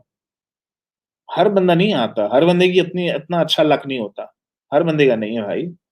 बस 30% ही हैं मेरी नज़र में, 10 में से 3 निकलेंगे, आप हमारे स्टूडेंट्स देख लें, 10 में से 3 निकलेंगे जो 6 7-7 8-8 5, 6, 7, 8 महीने में पूरे का पूरा अपना 100% वापस आ गया उनके हाथ में। 30% बस। अच्छा, बाकी के मैं समझता हूँ 40% वो लोग हैं जो टियर 2 में जाते हैं, जो 2 साल में कहीं जाके अपनी आरओआई कंप्लीट करते हैं। तो 2 साल में जो लोग अपना 1 लाख का 1 लाख वापस ले रहे हैं और बिज़नेस वहीं का वहीं खड़ा हुआ है, तो इसे कहते हैं 50% आरओआई, ठीक है? जो लोग 3 साल में चले जाते हैं, उनका आरओआई क्या बन रहा है? 33.33%। जो लोग 4 साल में अपना आरओआई कंप्लीट करते हैं, उनका उनका आरओआई क्या बन रहा है? जो 4 साल में कंप्लीट इन्वेस्टमेंट अपनी 1 लाख डाल के लाख निकाल रहे हैं, उसे क्या कहेंगे आप लोग? उसका आरओआई क्या बनता है? 25%। तो पहला साल उन्होंने 25,000 निकाला, दूसरा साल 25,000 निकाला, तीसरा साल 25,000 निकाला, चौथा साल 25,000 निकाल लिया। मुबारक हो, 4 साल में उन्होंने लाख डाल के लाख निकाल लिया। अच्छा, जो लोग 5 साल में अपना आरओआई कंप्लीट करते हैं, उनका आरओआई क्या बन रहा है? 20%। पहले साल 20,000, 20,000, 20,000, 20,000, 20,000, चलो जी, लाख का लाख वापस आ गया। 5 साल लगे मेरा लाख वापस आने में, 20% आरओआई करता। तो अब हमारे अमेज़न के बिज़नेस के अंदर क्या चल रहा है? रफ़ली 30%। अच्छा, ये भी वो हैं जो सक्सेसफुल हैं। जिनके डूब गए वो तो 30% तो हैं ही हैं, वो तो डूब गए पैसे उनके बेचारों के। जिनके डूब गए वो तो डूब गए। 100 में से 30 लोगों के पैसे डूब गए, 70 के नहीं डूबे। अब इन 70 का अगर मैं ब्रेकडाउन निकालूँ, इन 70 को मैं बोलूँ चलो जी ये 100% में इनको डाला जाए। तो इन 70 में से जो 30% लोग हैं, ये वाक़ई लकी हैं, पहले साल में आरओआई कंप्लीट कर चुके हैं अपनी। 40% लोग वो हैं जो 2 साल में कहीं जाके आरओआई कंप्लीट करेंगे। बाकी के 30% वो हैं जो 3 साल या 4 साल में कहीं जाके आरओआई अपना कंप्लीट करेंगे। ये हैं वो नंबर्स जो आप लोगों को मालूम होने चाहिए। अभी नंबर्स की बेस पे हम सारी गेम खेलने की कोशिश करेंगे, समझने की कोशिश करेंगे। अब मैं आपसे कहता हूँ कि ठीक है, चलें आप बताएँ अच्छा बिज़नेस कौन-सा हुआ? आप बोलेंगे सनी भाई आज ही आइए, आज ही पाइए। हमें तो ये वाला बिज़नेस करना है। ये सबसे अच्छा बिज़नेस है। बस ये कि बस आज डालें 1 लाख और वह 2 लाख हाथ के हाथ ही निकल आए।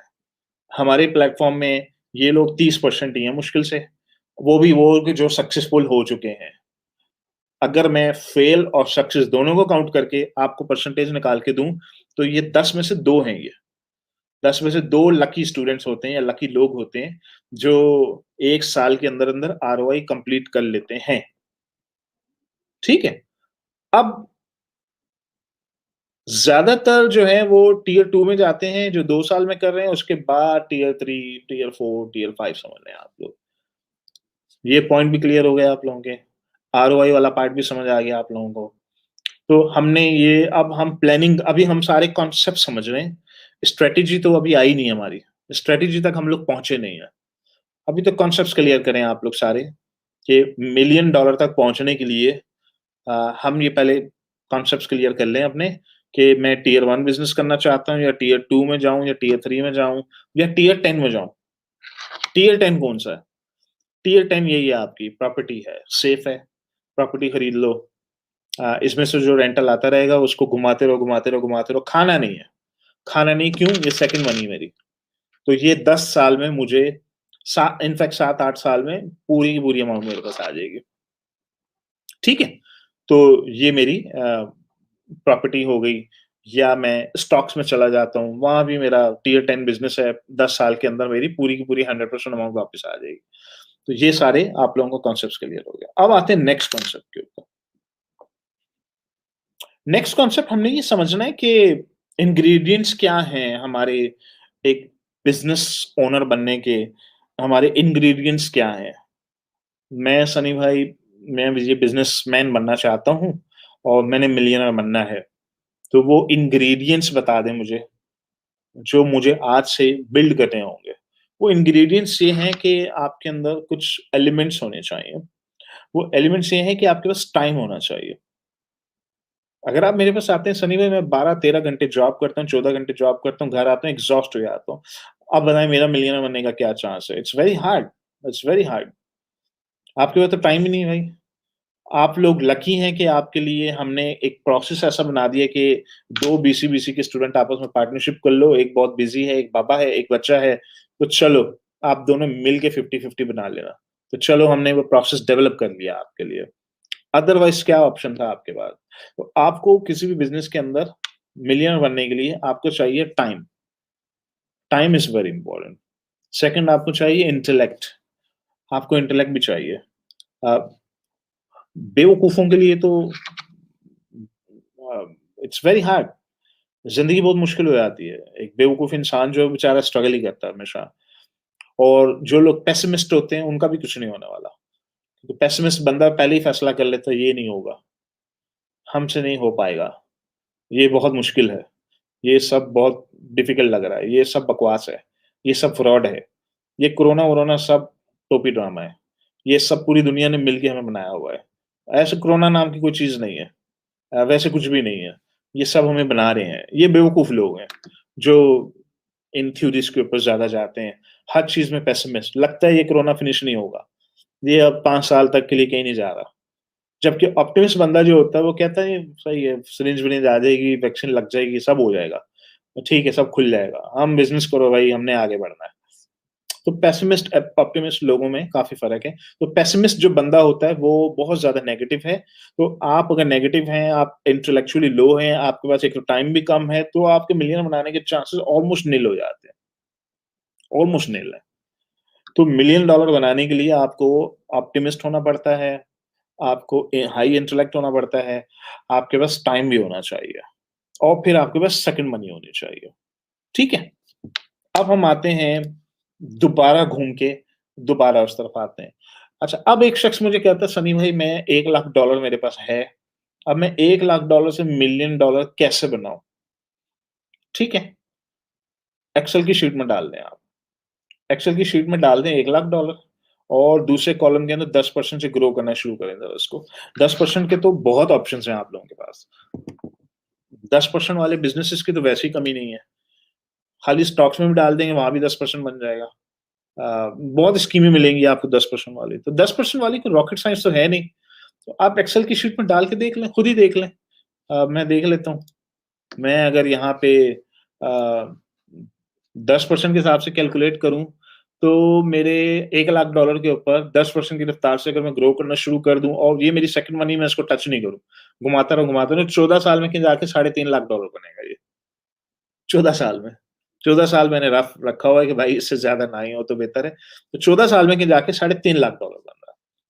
अब मैं इसी $1,00,000 को अगर 20% की रफ्तार से ग्रो करूँ, तो 14 साल में $1,000,000 बनता है। तो अब ये वाला हमें पार्ट समझना होगा कि $1,00,000 को 20% के हिसाब से ग्रो करना शुरू करो। 20% कोई बड़ी रॉकेट साइंस नहीं है। कोई बड़ी रॉकेट साइंस नहीं। हमारे हमारे बिज़नेस के अंदर तो वैसे ही अ, हम लोग तो 33% वाले भी देख रहे हैं यहाँ पे। हम लोग 50% वाले भी रिटर्न्स देख रहे हैं। हम लोग 100% वाले भी देख रहे हैं। तो अगर मैं 20% की रफ्तार से इसी बिज़नेस में ही ग्रो करना शुरू कर दूँ, तो ठीक है 14 साल में $1,000,000 बनाया जा सकता है, अगर ये मेरी सेकंड मनी है $100,000। $1,00,000 सेकंड मनी है, इस पे आने वाले रिटर्न हर साल $20,000 का रिटर्न आता है। मैं उसको भी अपने प्रिंसिपल में डाल के 1,20,000 कर देता हूँ। 1,20,000 को दोबारा घुमाता हूँ पूरे साल में $24,000 बन जाता है। घुमाते रहो, लगाते रहो, लगाते रहो। अब इसमें मेरी कुछ लॉन्चेस फेल हो रही हैं, कुछ सक्सेसफुल हो रही हैं। ओवरऑल मुझे 20% साल का आ रहा है। कोई बड़ी बात नहीं है 20%। 3 लॉन्चेस में से 1 फेल हो गई, 1 आध ऐसी चल गई, 1 अच्छी चल गई। बहरहाल it's not a big deal. ठीक है? एक लॉन्च मुझे 100% आरओआई दे रही है, दूसरी मुझे 50% दे रही है, तीसरी मुझे 33% दे रही है, चौथी लॉस में जा रही है। It's okay. एंड पे 20% कोई बड़ी बात नहीं है। तो आप 14 साल में $1,00,000 से $1,000,000 का जर्नी तय कर सकते हैं। कॉन्सेप्ट समझ लें, 20% की रफ्तार से मनी ग्रो होनी चाहिए आपकी। यानी $1,00,000 तो इस साल के एंड में आपका $20,000 बनना चाहिए। बस ये फ़ॉर्मूला है। $1,20,000 का कैपिटल अगर आपका बिज़नेस में लगा हुआ है, तो इस साल कुछ भी हो जाए $24,000 बनना चाहिए आपका। अगर आप इबादत की तरह 20% के हिसाब से ग्रो करते रहें, तो ये 14 साल में $1,000,000 बनता है।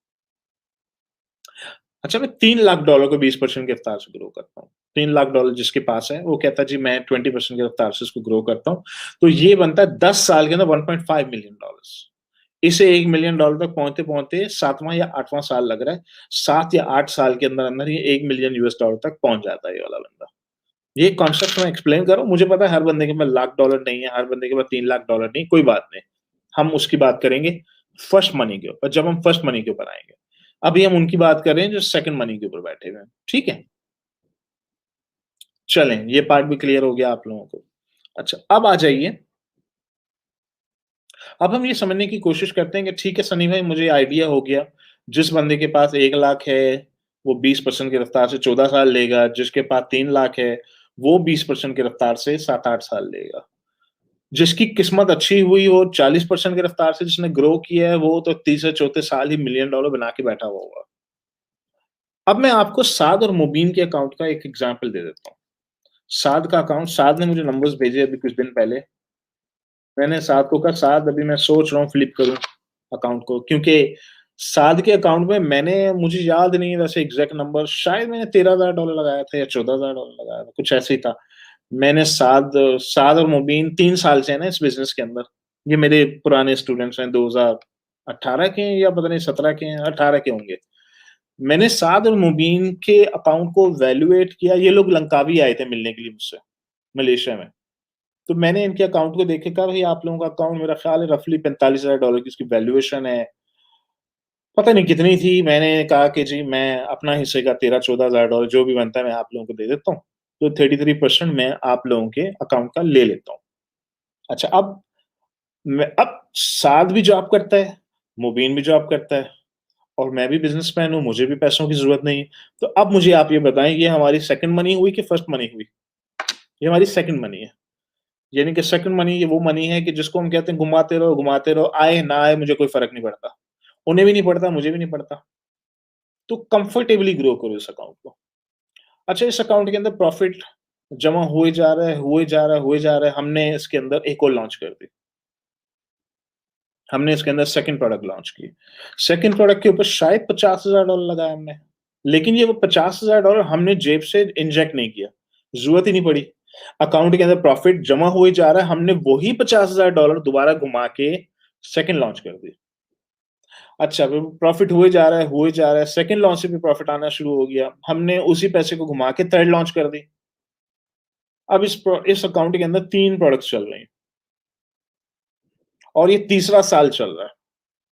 2018, 19, 20, 21वां आ गया, ठीक है? 3 साल के बाद मैंने इनसे कहा भाई पिछले 12 महीने का ज़रा प्रॉफिट बताओ, तो इन्होंने बताया जी पिछले साल 12 महीने में हमें $1.5 लाख का प्रॉफिट हुआ है, ठीक है?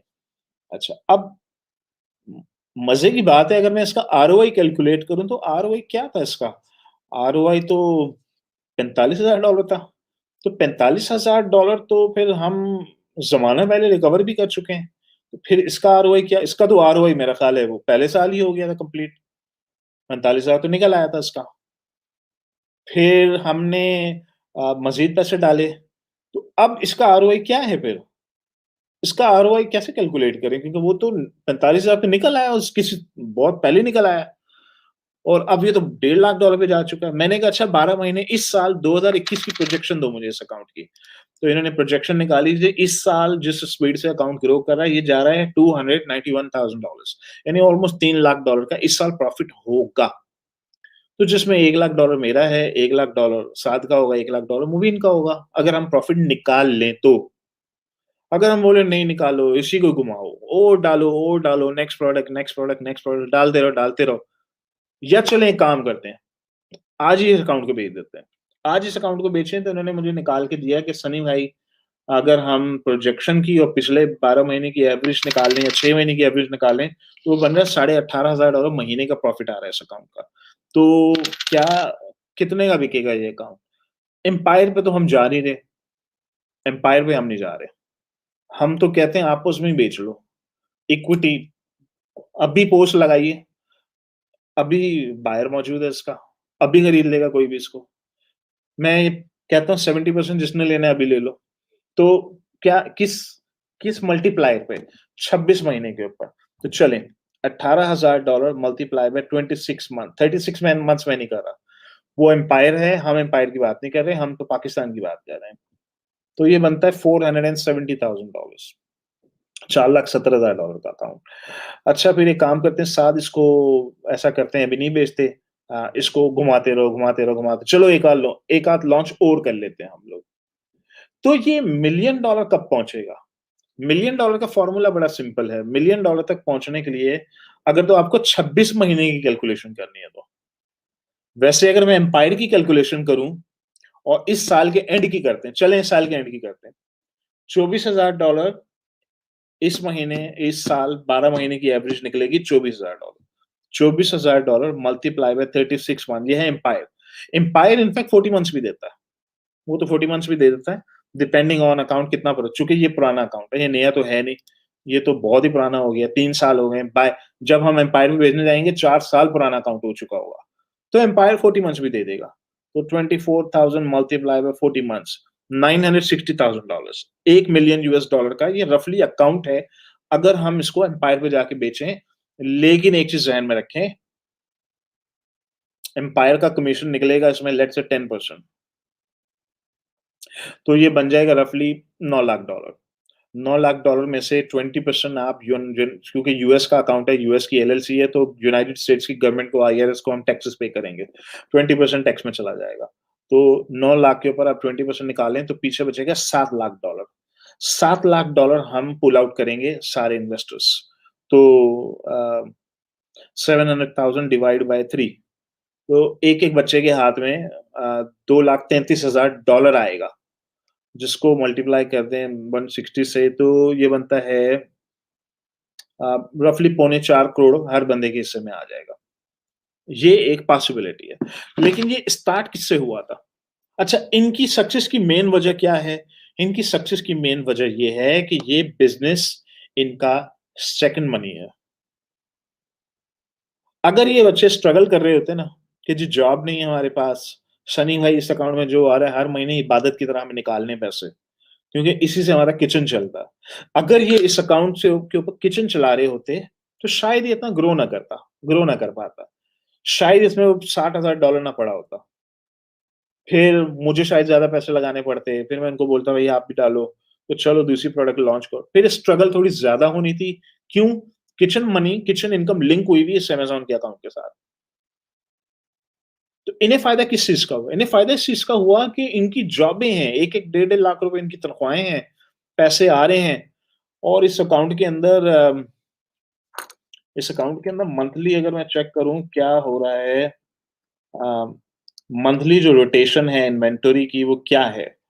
इस अकाउंट के अंदर जो मंथली रोटेशन है, वो रफ़ली होगी कोई 5-6 हज़ार यूनिट महीने की घूमे जा रहे हैं क्योंकि 3 डिफरेंट प्रोडक्ट्स इसके अंदर, 3 डिफरेंट प्रोडक्ट्स बिके जा रही हैं।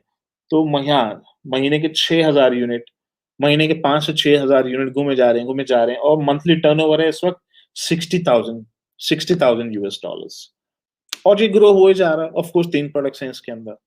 तो $60,000 ग्रो हो रहा है, हर महीने 18-17-18 हज़ार डॉलर का इस वक़्त प्रॉफिट है, वो भी ग्रोथ में जा रहा है और और इनकी सैलरियाँ अलग से आ रही हैं। अब आप बोलेंगे कि कैसे पॉसिबल है कि एक शख्स जॉब करके ये बिज़नेस बिल्ड कर रहा है? अगेन उसके लिए आप लोगों को मेरी वीवीआई की सारी वीडियोज़ पहले देखनी होंगी कि बिज़नेस वो ही अच्छा होता है जो फ्लिपेबल होता है, जो ऑटोमेशन पे चलता है, जो आपसे कम वक़्त माँगता है। तो ये वाला बिज़नेस इनसे कम वक़्त माँगता है। अगर ये बिज़नेस इनका खून चूस लेता ना कि मुझे चलाओ पहले, तो ये जॉब ही ना करते। फिर ये इस बिज़नेस को चलाते। जब वो इस बिज़नेस को चलाते, तो ये फर्स्ट मनी बन जाता, सेकंड मनी ना बन पाता। क्यों? किचन जुड़ गया इसके साथ। हर महीने इस पे डिपेंड कर रहे होते और पैसे निकाल-निकाल के बीवी को दे रहे होते कि घर चलाओ। कॉन्सेप्ट क्लियर हो रहा है आप लोगों का? तो हमें एडवांटेज किस चीज़ का हो रहा है यहाँ पे? हमें एडवांटेज बहुत सारी फैक्टर्स का हुआ। एक तो हमें एडवांटेज इस चीज़ का हुआ कि ये हमारा पीएल अकाउंट है, ये फ्लिपेबल है। जब दिल चाहे फ्लिप करके एग्ज़िट कर जाएँगे हम लोग और ये ऑटोमेशन पे चलता है। 6,000 यूनिट्स का मतलब दिन के कितने ऑर्डर्स रफ़ली आते होंगे? दिन के आ रहे हैं रफ़ली कोई 250 ऑर्डर दिन के आ रहे हैं। 250 200 250 आ रहे हैं। 2 ढाई हज़ार डॉलर डेली की सेल है। डेली का 706 $700 का डेली का प्रॉफ़िट है। अब ये अगर ये इनको खुद ही pick pack ship return customer support करना पड़ जाता, जो आप में से कितने लोग हैं जो इस वक़्त कर रहे हैं ये वाला बिज़नेस? कितने लोग हैं आप में से जो इस वक़्त दराज़ में लगे हुए हैं, कस्टमर सपोर्ट कर रहे हैं, ईबे के ऊपर बेच रहे हैं, जो लोग इंग्लैंड से बैठ के बिज़नेस कर रहे हैं, जिन्होंने बड़े-बड़े वेयरहाउसेज़ लगाए हुए हैं, फ़ोर्कलिफ्ट उसके अंदर घूम रही है, पता लग रहा है बिज़नेस हो रहा है और उसके अंदर वो डेली के 2 250 300 400 500 ऑर्डर्स आए जा रहे हैं, घुमाए जा रहे हैं, घुमाए जा रहे हैं, घुमाए जा रहे हैं, घुमाए जा रहे हैं उसको और 6-6 बंदे पिक पैक शिप कर रहे हैं, पीछे पाकिस्तान में सपोर्ट टीम बैठी हुई है कस्टमर्स को हैंडल करने के लिए। तो वो बिज़नेस खून माँग लेता है आपका, कहता है खून दे दो मुझे अपना पूरा। चलो मैं बिज़नेस हूँ, चलाओ अब मुझे। अब आप वो बिज़नेस अगर चलाने बैठ गए हैं, तो आपकी सारी एनर्जी, सारी तवनाई, सारा खून उस बिज़नेस में चला गया। उस जिस बिज़नेस में आप खून लगाते हैं, वहाँ से किचन मनी निकलती है हमेशा आपकी। इनकी किचन मनी जॉब से आ रही है। ये है second income, second money. Second money घुमाए जा रहे हैं, वो भी एक ऑटोमेशन वाले बिज़नेस के ऊपर, जो ऑटो पायलट पे चल रहा है इनका। इसको ग्रो करना बहुत ईज़ी बहुत आसान है इसे ग्रो करना, ऐसी सिचुएशन के अंदर। तो इन लोगों का मिलियनर बनना बहुत आसान है एक्चुअली। साद का, मुबीन का, ये 2 सारे लड़के मिलियनर बन जाएँगे, बड़े आराम से बन जाएँगे। जहाँ तो और भी बने, ये भी बन जाएँगे। अब कॉन्सेप्ट क्लियर हो रहा है आप लोगों का? तो कितने साल में साद की, मुबीन की मेरे ख़्याल है 25 साल उम्र होगी। दोनों की 25-25 साल उम्र होगी। इन्होंने जब स्टार्ट किया था तो शायद 23 साल के थे। तो 22-23 साल के थे। 3 साल हो चुके हैं सफ़र में, इन्हें 3 साल इस सफ़र में हो चुका है। तो सेकंड मनी से ये घुमाए जा रहे हैं, ग्रो किए जा रहे हैं, ग्रो किए जा रहे हैं। अगर मैं इनकी 3 साल की हिस्ट्री निकालूँ इस अकाउंट की, तो 3 साल की हिस्ट्री अगर मैं ग्रोथ चेक करूँ, चलें ग्रोथ के एंगल से देख लें। पिछले साल 1.5 लाख है, इस साल 3 लाख है। तो ग्रोथ क्या हुई हमारी? 200% हो गई। So it's not about 20%, it's more than that. लेकिन अगेन साद या मुबीन जैसे कितने होंगे? बहुत मुश्किल से 10 में से 2 ही होंगे, बस ये ज़हन में रख लें आप लोग। मैं आप लोगों को ख्वाब नहीं दिखाना चाहता, मुबारिक हो, बस आप सब लोग यही वाले सबके साथ यही होने जा रहा है। ऐसा नहीं है, 10 में से 2 ही हैं बस, ठीक है? और बाकी जो 2 होंगे 10 में से, ये वो होंगे जिनके 2 साल में कहीं जाके आरओआई कंप्लीट हो रहा होगा या 3 साल में हो रहा होगा। उससे अगला जो 2 लोग हैं, वो 3 या 4 साल में हो रहा होगा। लेकिन अगर मैं कैलकुलेट करूँ कि $1,00,000 लगा के 4 साल में कहीं जाके 1 लाख का 1 लाख आया है, तो कितना बनता है ये? 25% आरओआई बनता है, तब भी बुरा नहीं है। 25% आरओआई भी बुरा नहीं है। किसी इन्वेस्टर को बोलें जी 25% आरओआई, बोलेगा सुभान अल्लाह क्या बिज़नेस है। 4 साल में मेरा आरओआई कंप्लीट हो जाएगा, बड़ा ज़बरदस्त बिज़नेस है। क्यों? इन्वेस्टर लोगों को आदत है 10% आरओआई की। 10-10 साल में उनके आरओआई कंप्लीट होते हैं। उन्हें इस चीज़ की आदत है। तो 25% इज़ ऑलरेडी टू गुड। किसी जॉब करने वाले इंसान को जाके बोलें कि 25% का आरओआई कैसा है? बोलेगा सुभान अल्लाह क्या बिज़नेस है, मुझे करवा दो भाई। क्यों? मैं जॉब करता हूँ, 13 घंटे काम करता हूँ, हमारे जैसे लोग तो स्टॉक खरीदते हैं बस, शेयर्स खरीद लेते हैं। इससे ज़्यादा तो हम कर ही नहीं सकते। कॉन्सेप्ट क्लियर हो रहे हैं आप लोगों के, ठीक है? तो ये एक एक्सेप्शनल एग्ज़ाम्पल है, लेकिन कॉन्सेप्ट आप लोगों को ये समझाना था कि first money sorted, second money घूमे जा रही, घूमे जा रही, घूमे जा रही, उसको कोई टच नहीं कर रहा। ये है इनकी ग्रोथ का सक्सेस का राज़। शायद अभी कह रहा सनी भाई चौथी भी लॉन्च कर लेते हैं, पाँचवीं भी कर लेते हैं। क्यों? पैसे पैसे इतने ज़्यादा पड़े हुए हैं अकाउंट के अंदर। हर महीने 2 महीने अकाउंट हम खाली छोड़ दें, 40-50 हज़ार डॉलर पड़ा होता है उसके अंदर निकालने के लिए, कि जी सनी भाई निकालें, ना निकालें। तो अब वो टैक्स की वो एडजस्टमेंट भी करनी होती है हमें। एडजस्टमेंट से मुराद हम टैक्सेस पे करते हैं, ऑफ कोर्स पे करते हैं और टैक्सेस की वो उसको कहते हैं टैक्स ऑप्टिमाइज़ेशन कह लें आप। टैक्स ऑप्टिमाइज़ेशन ये होती है कि जी फालतू का पैसा पड़ा हुआ, क्या करें इसका? तो चलो इसकी एक और लॉन्च कर लेते हैं। चाइना में सप्लायर को बोल के इसकी पेमेंट भिजवा दो, एक और लॉन्च कर लेते हैं। तो अगर मैं इसकी 1-2 लॉन्चेस और कर लूँ, 2 साल और वेट कर लूँ, ये तो मिलियन डॉलर का बिक गया हमारा अकाउंट। Concept clear? तो हमने अभी तक क्या सीखा? हमने ये सीखा कि अगर आप लोगों ने मिलियनर बनना है, तो आपको फर्स्ट मनी की लूप से निकलना होगा, सेकंड मनी की तरफ जाना होगा और सेकंड मनी को घुमाना होगा और किस रफ्तार से घुमाना है। जिस रफ्तार से भी आप सेकंड मनी को घुमाएँगे, वो डिटरमिन करेगी कि आप मिलियनर कब बनेंगे। तो आइए, साद के केस में हम स्टडी एक कर लेते हैं कि साद या मुबीन का मिलियनर बनने में कितना टाइम लगेगा। इन्होंने इनका अकाउंट ख़ैर अब तो बहुत बड़ा हो चुका है। अब अगर मैं इसको मिलियन डॉलर के ऊपर लेके जाने की कोशिश करूँ, तो ऑल वी नीड इज़ अगर तो एम्पायर में बेचना है या आपने पाकिस्तान में फ्लिप करना है। हम तो पाकिस्तान में करेंगे। मैं तो एम्पायर पे नहीं जाऊँगा।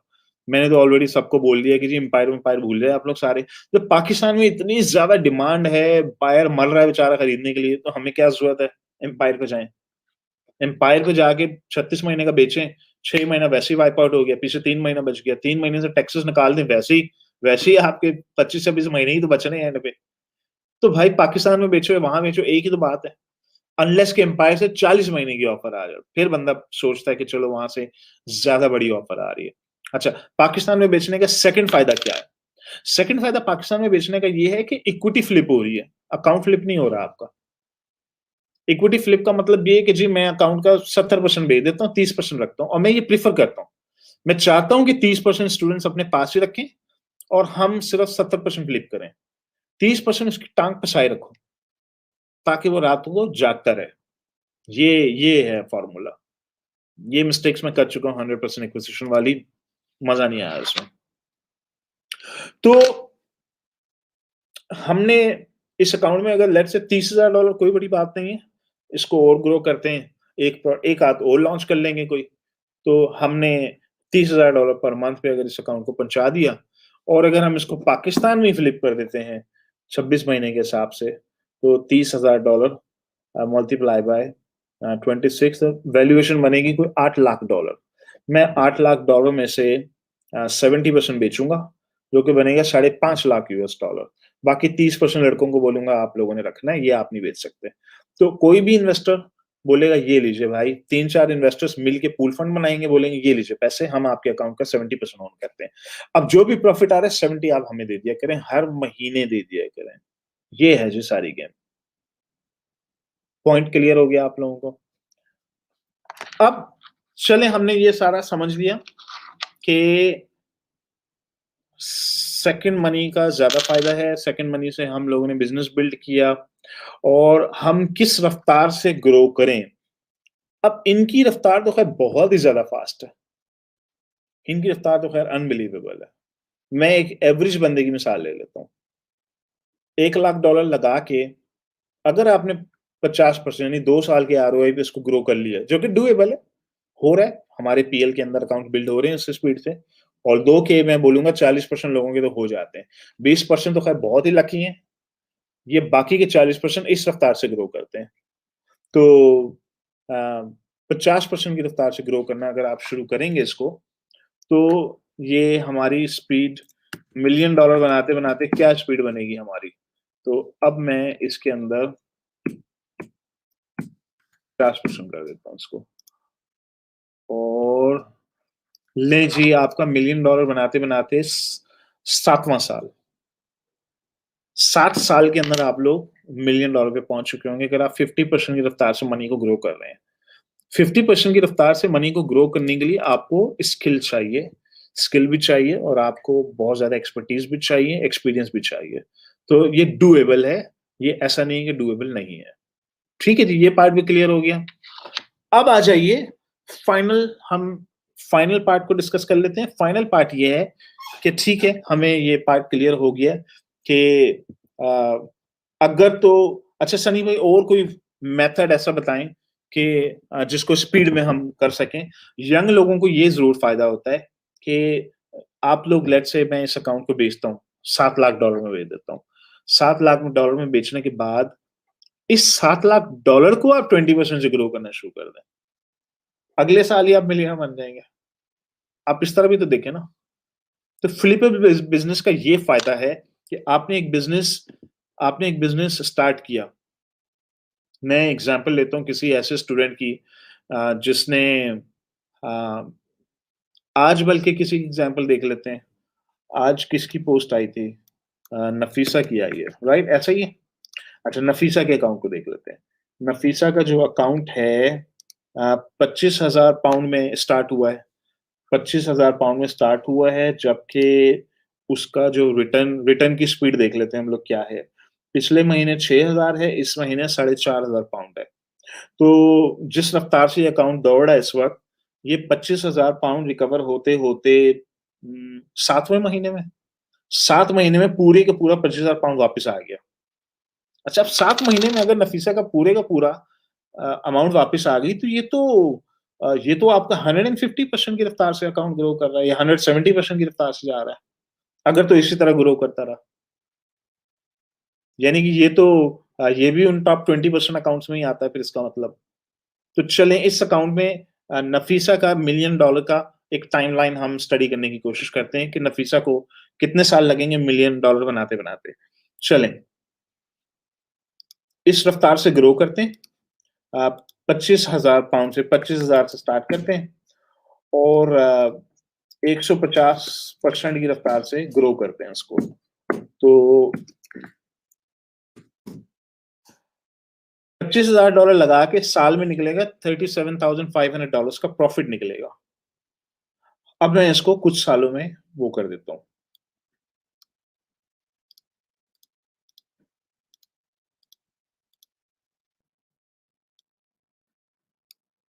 ठीक है? अच्छा जी।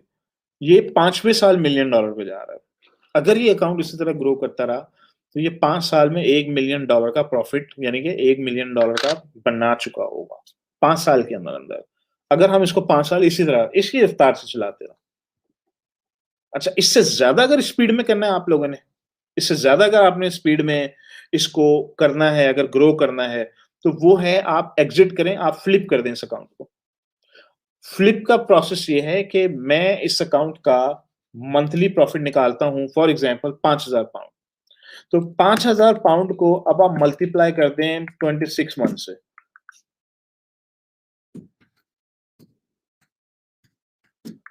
तो ये बनता है 130,000 पाउंड्स।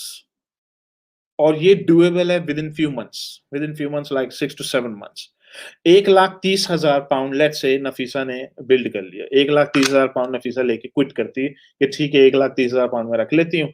अब नए ओनर ने जैसे दिल चाहे चलाने चलाए, तो वो 6, 7, 8 महीने के अंदर अंदर $25,000 से नफीसा ने 1,30,000 पाउंड बना लिया। अब वो 1,30,000 पाउंड से दोबारा बिजनेस को बिल्ड करें। ये आप लोगों के लिए जो यंग लोग हैं, जो $25,000 के बिजनेस को बिल्ड करते हैं और विद इन 12 मंथ्स पीरियड उसको लाख, $1.5 लाख में बेच के क्विट कर देते हैं। अब आपके पास लाख, $1.5 लाख आ चुका है, का एक्सेस आ चुका है। अब इस लाख, $1.5 लाख को आप 2-3 अकाउंट्स बिल्ड करें या 2-3 प्रोडक्ट्स बिल्ड करें। कॉन्सेप्ट समझ आ रहा है आप लोगों को? तो ये कॉन्सेप्ट था कि अगर मैं फ्लिपिंग से ग्रो करना चाहूँ, तो आप फ्लिपिंग से भी ग्रो कर सकते हैं। अगर मैं अपने प्रॉफिट से ग्रो करना चाहूँ, तो प्रॉफिट से ग्रोथ हमेशा स्लो होगी, फ्लिपिंग से ग्रोथ आपकी ज़्यादा फास्ट होगी। उसकी वजह ये है कि आप यंग हैं, आप ऐसे 3, 4, 5 अकाउंट्स बना सकते हैं, क्विकली ग्रो कर सकते हैं। या एक ही अकाउंट के अंदर मल्टीपल प्रोडक्ट्स आप डाले जा रहे हैं, ग्रो किए जा रहे हैं, स्पीड में ग्रो किए जा रहे हैं और $1 मिलियन पे एग्ज़िट कर जाते हैं आप लोग। तो ये सब डूएबल है। अच्छा, अब उन लोगों की बात करते हैं जो कहते हैं कि हम तो फर्स्ट मनी से ही बाहर नहीं निकल पा रहे। हम क्या करें? हम अपना पहला $25,000 या $50,000 कब जनरेट करेंगे कि हम इस बिज़नेस में हाथ डाल सकें? आप लोगों के लिए मैं 4 स्टेजेस वाली वीडियो में मैं ये कॉन्सेप्ट एक्सप्लेन कर चुका हूँ आप लोगों को कि मिलियन डॉलर बनाने के लिए आपको घंटे चाहिए होते हैं और एक ऐसा बिज़नेस चाहिए होता है जिसमें ऑटोमेशन ज़्यादा होती है, रिवॉर्ड ज़्यादा है। जो लोग फ्रीलांसिंग की तरफ जा रहे हैं, फ्रीलांसिंग के अंदर आपके घंटे बिके जा रहे हैं, बिके जा रहे हैं और आप स्पीड में एसेट या वेल्थ क्रिएट नहीं कर पाएँगे। क्योंकि फ्रीलांसिंग के बिज़नेस के अंदर आपके घंटे बिक रहे हैं और जब आपने अपने सारे घंटे बेच दिए तो पीछे बचा क्या आपके पास? जब टाइम ही नहीं बचा तो कैसे उस टाइम को आप यूटिलाइज़ करेंगे? कैसे आप उस टाइम को इन्वेस्ट करेंगे एक बिज़नेस को बिल्ड करने के लिए? ये एक लूप है, बड़ी खतरनाक लूप है। लेकिन आप लोग परेशान ना हों कि जी हम फ्रीलांसर बन गए हैं तो इसका मतलब हम मिलियनेयर नहीं बन पाएँगे, तो क्योंकि आप किचन की लूप में फँसे हुए हैं इस वक़्त। उसका सॉल्यूशन ये है, मैं आपको सॉल्यूशन बता देता हूँ। आपका गोल ये होना चाहिए कि मैं कम से कम 2-3 हज़ार डॉलर महीने का बनाऊँ। $1,000 से मैं किचन चलाऊँ और 1.5 से $2,000 मैं अपनी सेकंड मनी के अंदर डिपॉज़िट डालता रहूँ, जिसको कोई टच नहीं कर सकता। ये हिडन मनी है। घर में कुछ भी हो जाए, खानदान में कुछ भी हो जाए, दोस्तों में कुछ भी हो जाए, सेकंड मनी को टच नहीं कर सकते। फर्स्ट मनी मेरी $1,000 है, जिसको मैं फैमिली के लिए यूज़ करता हूँ, जिससे मैं कुछ सेविंग्स भी करता हूँ। इसमें से किसी को उधार चाहिए तो ले लें। जब तक आप ये डिसिप्लिन के साथ ये काम नहीं करेंगे, आप आप सेकंड मनी की स्टेज तक पहुँच नहीं पाएँगे। तो आप अगर फ्रीलांसिंग कर रहे हैं, ज़िंदगी 4 स्टेजेस हैं, मैं आप लोगों को ऑलरेडी एक्सप्लेन कर चुका हूँ। पहली लूप में जिसमें आप लोग फँसे हुए हैं, वो है किचन। सेकंड लूप है एसेट का क्रिएट कर देना। आपने किसी भी तरीके से एसेट क्रिएट करना है। अगर आप एसेट नहीं क्रिएट कर सकेंगे, तो आप वेल्थ नहीं बना सकेंगे। एसेट क्या है? यही है आपका एसेट। ज़मीन है, घर है, बिज़नेस है या कोई पीएल का बिज़नेस है जिसको फ्लिप किया जा सके। कोई भी चीज़ जो फ्लिपेबल है, वो आपका एसेट है। जो भी चीज़ फ्लिपेबल नहीं है, वो आपका एसेट नहीं है। आप एक डॉक्टर हैं, जब तक आप नहीं होंगे, मरीज़ पैसे नहीं देगा। इसका मतलब ये फ्लिपेबल एसेट ही नहीं है। इसको क्या फ्लिप करेंगे आप? तो जो भी चीज़ फ्लिपेबल एसेट नहीं है, वो आपका टाइम चूसे जा रही है, चूसे जा रही है, चूसे जा रही है, आपके घंटे बिके जा रहे हैं, बिके जा रहे हैं, बिके जा रहे हैं, आप एक इनफाइनाइट लूप में फँस जाएँगे। आप इस लूप से नहीं निकल सकते। तो लूप से निकलने का एक ही तरीका है, सेकंड मनी बिल्ड करें। तो $2,000 महीने का बना रहे हैं आप अपने फ्रीलांसिंग से, $1,000 सेकंड मनी में डाल दें, $1,000 फर्स्ट मनी में डाल दें। जो फर्स्ट मनी में है, उससे अपनी ज़िंदगी चलाएँ, सेकंड मनी को छूना ही नहीं है। कुछ भी हो जाए, छूना ही नहीं है उसको। बीवी को पता ही नहीं होना चाहिए सेकंड मनी का। वो बेगमें हैं, वो इमोशंस पे डिसीजंस लेते हैं। गाड़ी चाहिए बड़ी, घर चाहिए, बच्चे का ये आ गया है, इमोशनल ब्लैकमेलिंग, घर ले दें, घर चाहिए, घर चाहिए, घर चाहिए। अम्मी-बीवी दोनों मिलके बोलेंगे घर चाहिए, घर चाहिए, घर चाहिए। ये मसले हैं।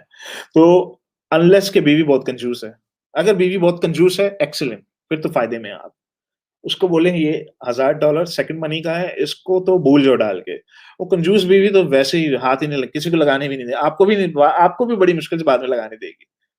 तो वो आप पैसे जमा करके किसी तरीके से 20-25 हज़ार डॉलर लेट्स से जमा कर लेते हैं। ये है आपकी सेकंड मनी।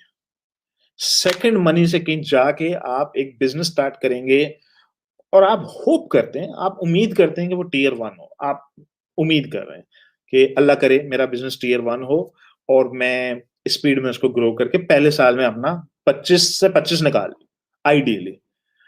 वर्स्ट कम वर्स्ट यही होगा चलो 2 साल में निकाल लूँगा, उससे वर्स्ट ये होगा 3 साल में निकाल उससे वर्स्ट ये होगा 4 साल में निकाल लूँगा।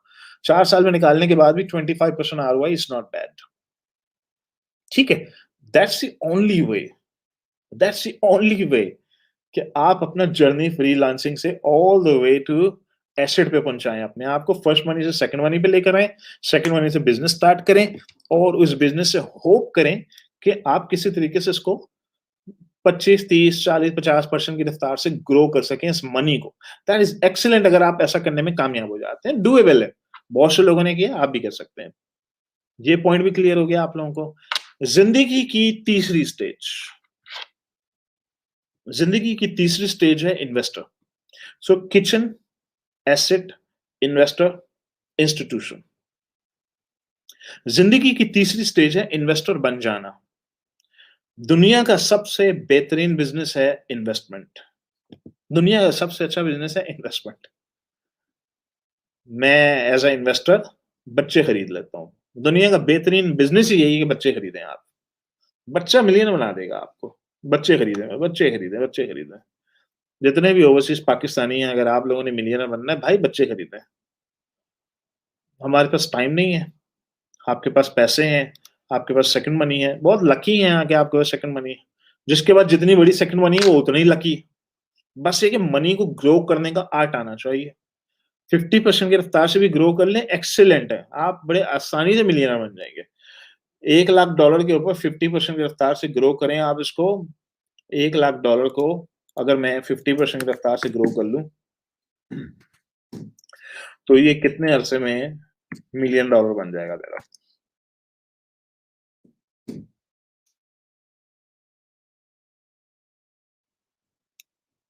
अच्छा जी ये जी आपका खैर नहीं है फॉर्मूला ही नहीं चल रहा सही तरह से तो चलिए खैर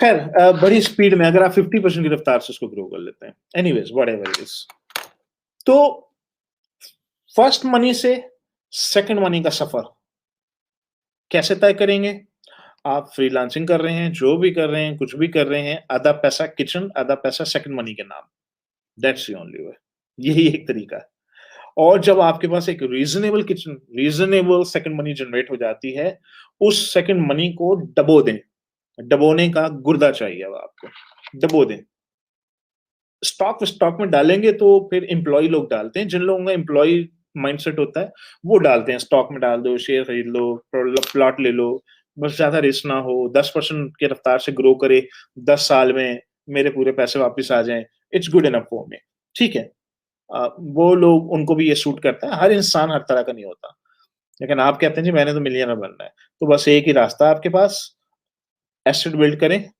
और लगा दें इस पैसे को 50% की रफ्तार से ग्रो करने के लिए सबसे बेस्ट स्ट्रेटेजी 50% की ये होती है कि 3 से 4 प्रोडक्ट लॉन्च की जाती है आइडियल मनी मेरी नजर में $100,000 है 4 प्रोडक्ट्स लॉन्च करें आइडियली 4 प्रोडक्ट्स लॉन्च करते हैं तो एक आध डूब जाती है इसमें लॉस हो जाता है एक आध ऐसी रहती है एक आध ब्लॉकबस्टर निकलती है एक आध अच्छी निकलती है तो आपकी मनी 50% की रफ्तार से ग्रो होनी शुरू हो जाती है फिर आप मजीद लॉन्चेस करते रहते हैं उसके अंदर 50% की रफ्तार से ग्रो करते रहे आप उस पैसे को तो आपका ये 3 से 4 साल के अंदर मिलियन डॉलर तक पहुंच जाते हैं आप 3 से 4 साल के अंदर कोई बड़ी रॉकेट साइंस नहीं है आपके सामने एग्जाम्पल्स मौजूद है ठीक है अच्छा आपने अगर उस अकाउंट को बेच के 4 लाख, 5 लाख, 6 लाख डॉलर बना लिया, आपका नेक्स्ट स्टेप क्या होना चाहिए?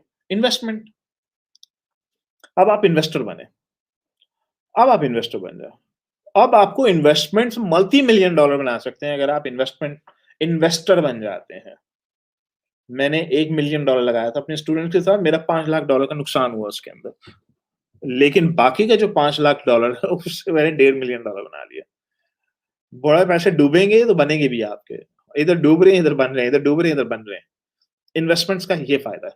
अच्छा, फिर इन्वेस्टमेंट आपकी वक्त के साथ और मैच्योर हो जाती है, और मैच्योर हो जाती है। आप लोगों को पहचान लेते हैं, आप चूजों को पहचान लेते हैं। आपको पता है ये शिकरा है, ये चूजा है, ये घोड़ा है, ये बेचारा तोता है, ये राजेश है। आपको पहचान हो जाती है, लोगों की पहचान हो जाती है, लड़कों की, बच्चों की पहचान हो जाती है। एंड पे बच्चे खरीदने हैं आपने, तो आपने कहा बच्चे को, ये लो बेटा 70% मैं लगाता हूँ, 30% आप लोग, उसकी टांग फसानी फसानी है। आप कहते हैं जी मैं वीए हायर कर लूंगा और मेरा $1 मिलियन का अकाउंट है। वीए कद्दू आपको मिलियन बनाएगा। भाई इतना स्मार्ट हो तो खुद मिलियन ना बन जाए। वीए तो अपने किचन के चक्कर में है। आप पाकिस्तान में किसी को कॉल लगाते हैं कि जी मेरे साथ इन्वेस्टमेंट करो 30, वो कहता है नहीं नहीं मैं तो फीस चार्ज करूंगा। समझ जाएं कि ये अपनी सेफ्टी देख रहा है, इसके अंदर गुर्दे नहीं है। भाई जिसमें इन्वेस्टमेंट वाले गुर्दे होते हैं, कहता है ये लो 30% अभी लगाता हूँ। ये वाला बच्चा चाहिए आपको। वो बच्चा अपने किचन के चक्कर में है, इसका मतलब वो फर्स्ट लूप से बाहर नहीं आ रहा, वो तो अपनी फर्स्ट मनी में मसरूफ है। मेरा जो भी सीनियर स्टूडेंट मेरे पास आता है कि सनी में पैसे बन गए मेरे अच्छे खासे, मैं कहता हूँ इन्वेस्टर बनो, इन्वेस्टर बनो, इन्वेस्टर बन जाओ। भागो जिंदगी की तीसरी स्टेज पे जाओ, दौड़ लगाओ, दौड़ लगाओ, दौड़ लगाओ। डंडा दिया हुआ मैंने सबको, चलो भाई इन्वेस्टर बनो सारे। तो और इन्वेस्टमेंट आएगी प्लेटफॉर्म के अंदर। अच्छा, ये नए नए इन्वेस्टर निकलेंगे, ये आगे बच्चों को खरीदेंगे। ये 70% लगाएंगे, बच्चा 30% लगाएगा। यहां से क्या होगा, ये मिलियंस बनने शुरू हो जाएंगे। इनके 2-3 पैसे डूबेंगे, 2-3 जगहों में बनेंगे, लेकिन ग्रोथ जो है ना इनकी 50%, रफली 50% रहेगी इनकी, रफली रहेगी। यानी $1 लाख 2 साल में $1 लाख बाहर आ जाएगा। कोई बहुत अच्छी लॉन्चेस हो जाएंगी, 1 लाख का 1 लाख एक ही साल में वापस आ जाएगा। मत खर्च करें उसको, आप मत बीवी को दें वो पैसे, उस 1 लाख को दोबारा घुमा दें। अब आपके पास $2 लाख का एक्सेस है बेसिकली। घुमाएं इसको, घुमाएं घुमाएं घुमाएं। तो जिंदगी की पहली स्टेज किचन है, जिंदगी की दूसरी स्टेज है आप पीएल का कोई एसेट क्रिएट करते हैं, जिंदगी की तीसरी स्टेज है आप इन्वेस्टर बन जाते हैं। इन्वेस्टमेंट दुनिया का बेहतरीन बिजनेस है। क्यों? इंसान खरीद रहे हैं आप तो अपने घंटे लगा ही नहीं रहे, आप तो इंसान खरीद रहे हैं, आप तो बच्चे खरीद रहे हैं। इससे ज्यादा दुनिया का क्या अच्छा बिजनेस हो सकता है कि मैं इंसान ही खरीद लूं पूरा। जिंदा इंसान, खून से उबलता हुआ इंसान, बच्चा, बिजली से भरा हुआ बच्चा खरीद ही लो। चलो बेटा लग जाओ, कितने पैसे चाहिए? 30,000, ये लो 30,000, शुरू हो जाओ। और क्या चाहिए आपको? मॉडल आपके सामने मौजूद है। फिर आएगी जिंदगी की चौथी स्टेज। जिंदगी की चौथी स्टेज इंस्टीट्यूशन। जब आप इंस्टीट्यूशन बन जाते हैं, इंस्टीट्यूशन वो स्टेज होती है जब आपका नाम बिकता है। फिर आप पैसे भी नहीं लगाते, फिर आप कहते हैं अब तो मैं पैसे भी नहीं लगाऊंगा। अब तो आप बताएं कितने पैसे देंगे आप मुझे मेरा नाम इस्तेमाल करने के? जी सनी भाई आपका नाम चाहिए हमें, ठीक है ये लें सनी भाई 20% स्वेट इक्विटी हम आपको दे रहे हैं, अपना नाम दे दें आप हमें, आप अपना नाम हमारे साथ जोड़ लें। ये लीजिए सनी भाई 20% स्वेट इक्विटी, मुफ्त की इक्विटी, मुफ्त में फ्री में ले लें आप। ठीक है, ये कहलाती है इंस्टीट्यूशन स्टेज। मसला ये है कि बच्चे ये करने की कोशिश कर रहे हैं, बच्चे छोटे छोटे कर रहे हैं। हम बाबे हो गए 43 साल के यहां तक पहुंचते पहुंचते। 22 साल का बच्चा कर रहा है 20% दे दें, स्वेट इक्विटी दे दें। बच्चे हवाओं में उड़ रहे हैं। तो बच्चों को सीधा करना भी जरूरी है, बच्चों को सीधा करना भी जरूरी है। इसलिए मैं उनको टाइम टू टाइम डंडा भी देता रहता हूँ कि बच्चा 30% लगाएगा, फुल स्टॉप, खत्म। मैं इतनी भी अंधी नहीं बची हुई पाकिस्तान में कि इन्वेस्टर बेचारे रो रहे हैं जी सनी भाई के बच्चे जो हैं वो तो मुंह फाड़ के मांगते हैं 30% हमें दे दो, हम ये कर देंगे वो कर देंगे। कद्दू करना है उसने, एक से बढ़ के एक 30 मार खान भी जो है ना कहीं फंसेगा, कहीं ना कहीं रुलेगा, कहीं ना कहीं नुकसान करेगा। भाई ये बिजनेस है, 20 साल आपकी उम्र है, हम 43 साल के हैं, आप 20 साल के हैं, आप हमसे आधी उम्र से भी छोटे हैं। भाई कहीं न कहीं तो पिटना ही है आपने, कुछ तो होगा, बिज़नेस है ये। तो 30% लगाओ, फुल स्टॉप लगाना है, कोई एक्सेप्शन नहीं है इसके अंदर। लगाओ 30% सारे अपना, ताकि रातों की नींदें हराम हो जाएँ इनकी। भाई 30% लगा होगा, रो रहा होगा बेचारा, पूरी-पूरी रात जागेगा वो, ताकि हम इन्वेस्टर सो सकें, सुकून की नींद सो सकें। आपका 30% नहीं लगा होगा, हमारी नींद उड़ जाएगी। हमारी नींद उड़ जाएगी कि हमारा तो पैसा लगा हुआ है, इस बच्चे का तो 1 टका भी नहीं लगा हुआ। सुकून से सो रहा है रात को। तो घोड़ा रात को सो जाए कैसे पॉसिबल है? घोड़े का काम है पूरी रात जागे। चलो बेटा जागो, काम करो, 20% पैसा भी लगा हुआ, चलो मेहनत करो, चलो 50% की रफ्तार से ग्रो करो इस अकाउंट को। ये है फॉर्मूला। क्लियर हो गया आप लोगों को? तो भाई आप लोगों को एक आइडिया मिल गया है ओवरसीज़ पाकिस्तानियों का बहुत एक क्लियर एक पाथवे सेट हुआ हुआ है। वो ये है कि बच्चों के साथ आप पार्टनरशिप्स करेंगे। आइडियल इन्वेस्टमेंट मैं समझता हूँ $1,00,000 को मैं इसको फिक्स कर ही देता हूँ, क्या मसला है ये? $1,00,000 को अगर 50,000 की रफ्तार से ग्रो करें तो ये फैंटास्टिक है, ऑफ कोर्स इट्स अमेजिंग अगर ऐसा हो जाए तो।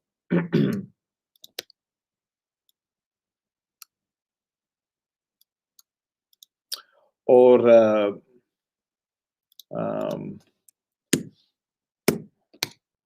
ये है जी फॉर्मूला प्लस ये।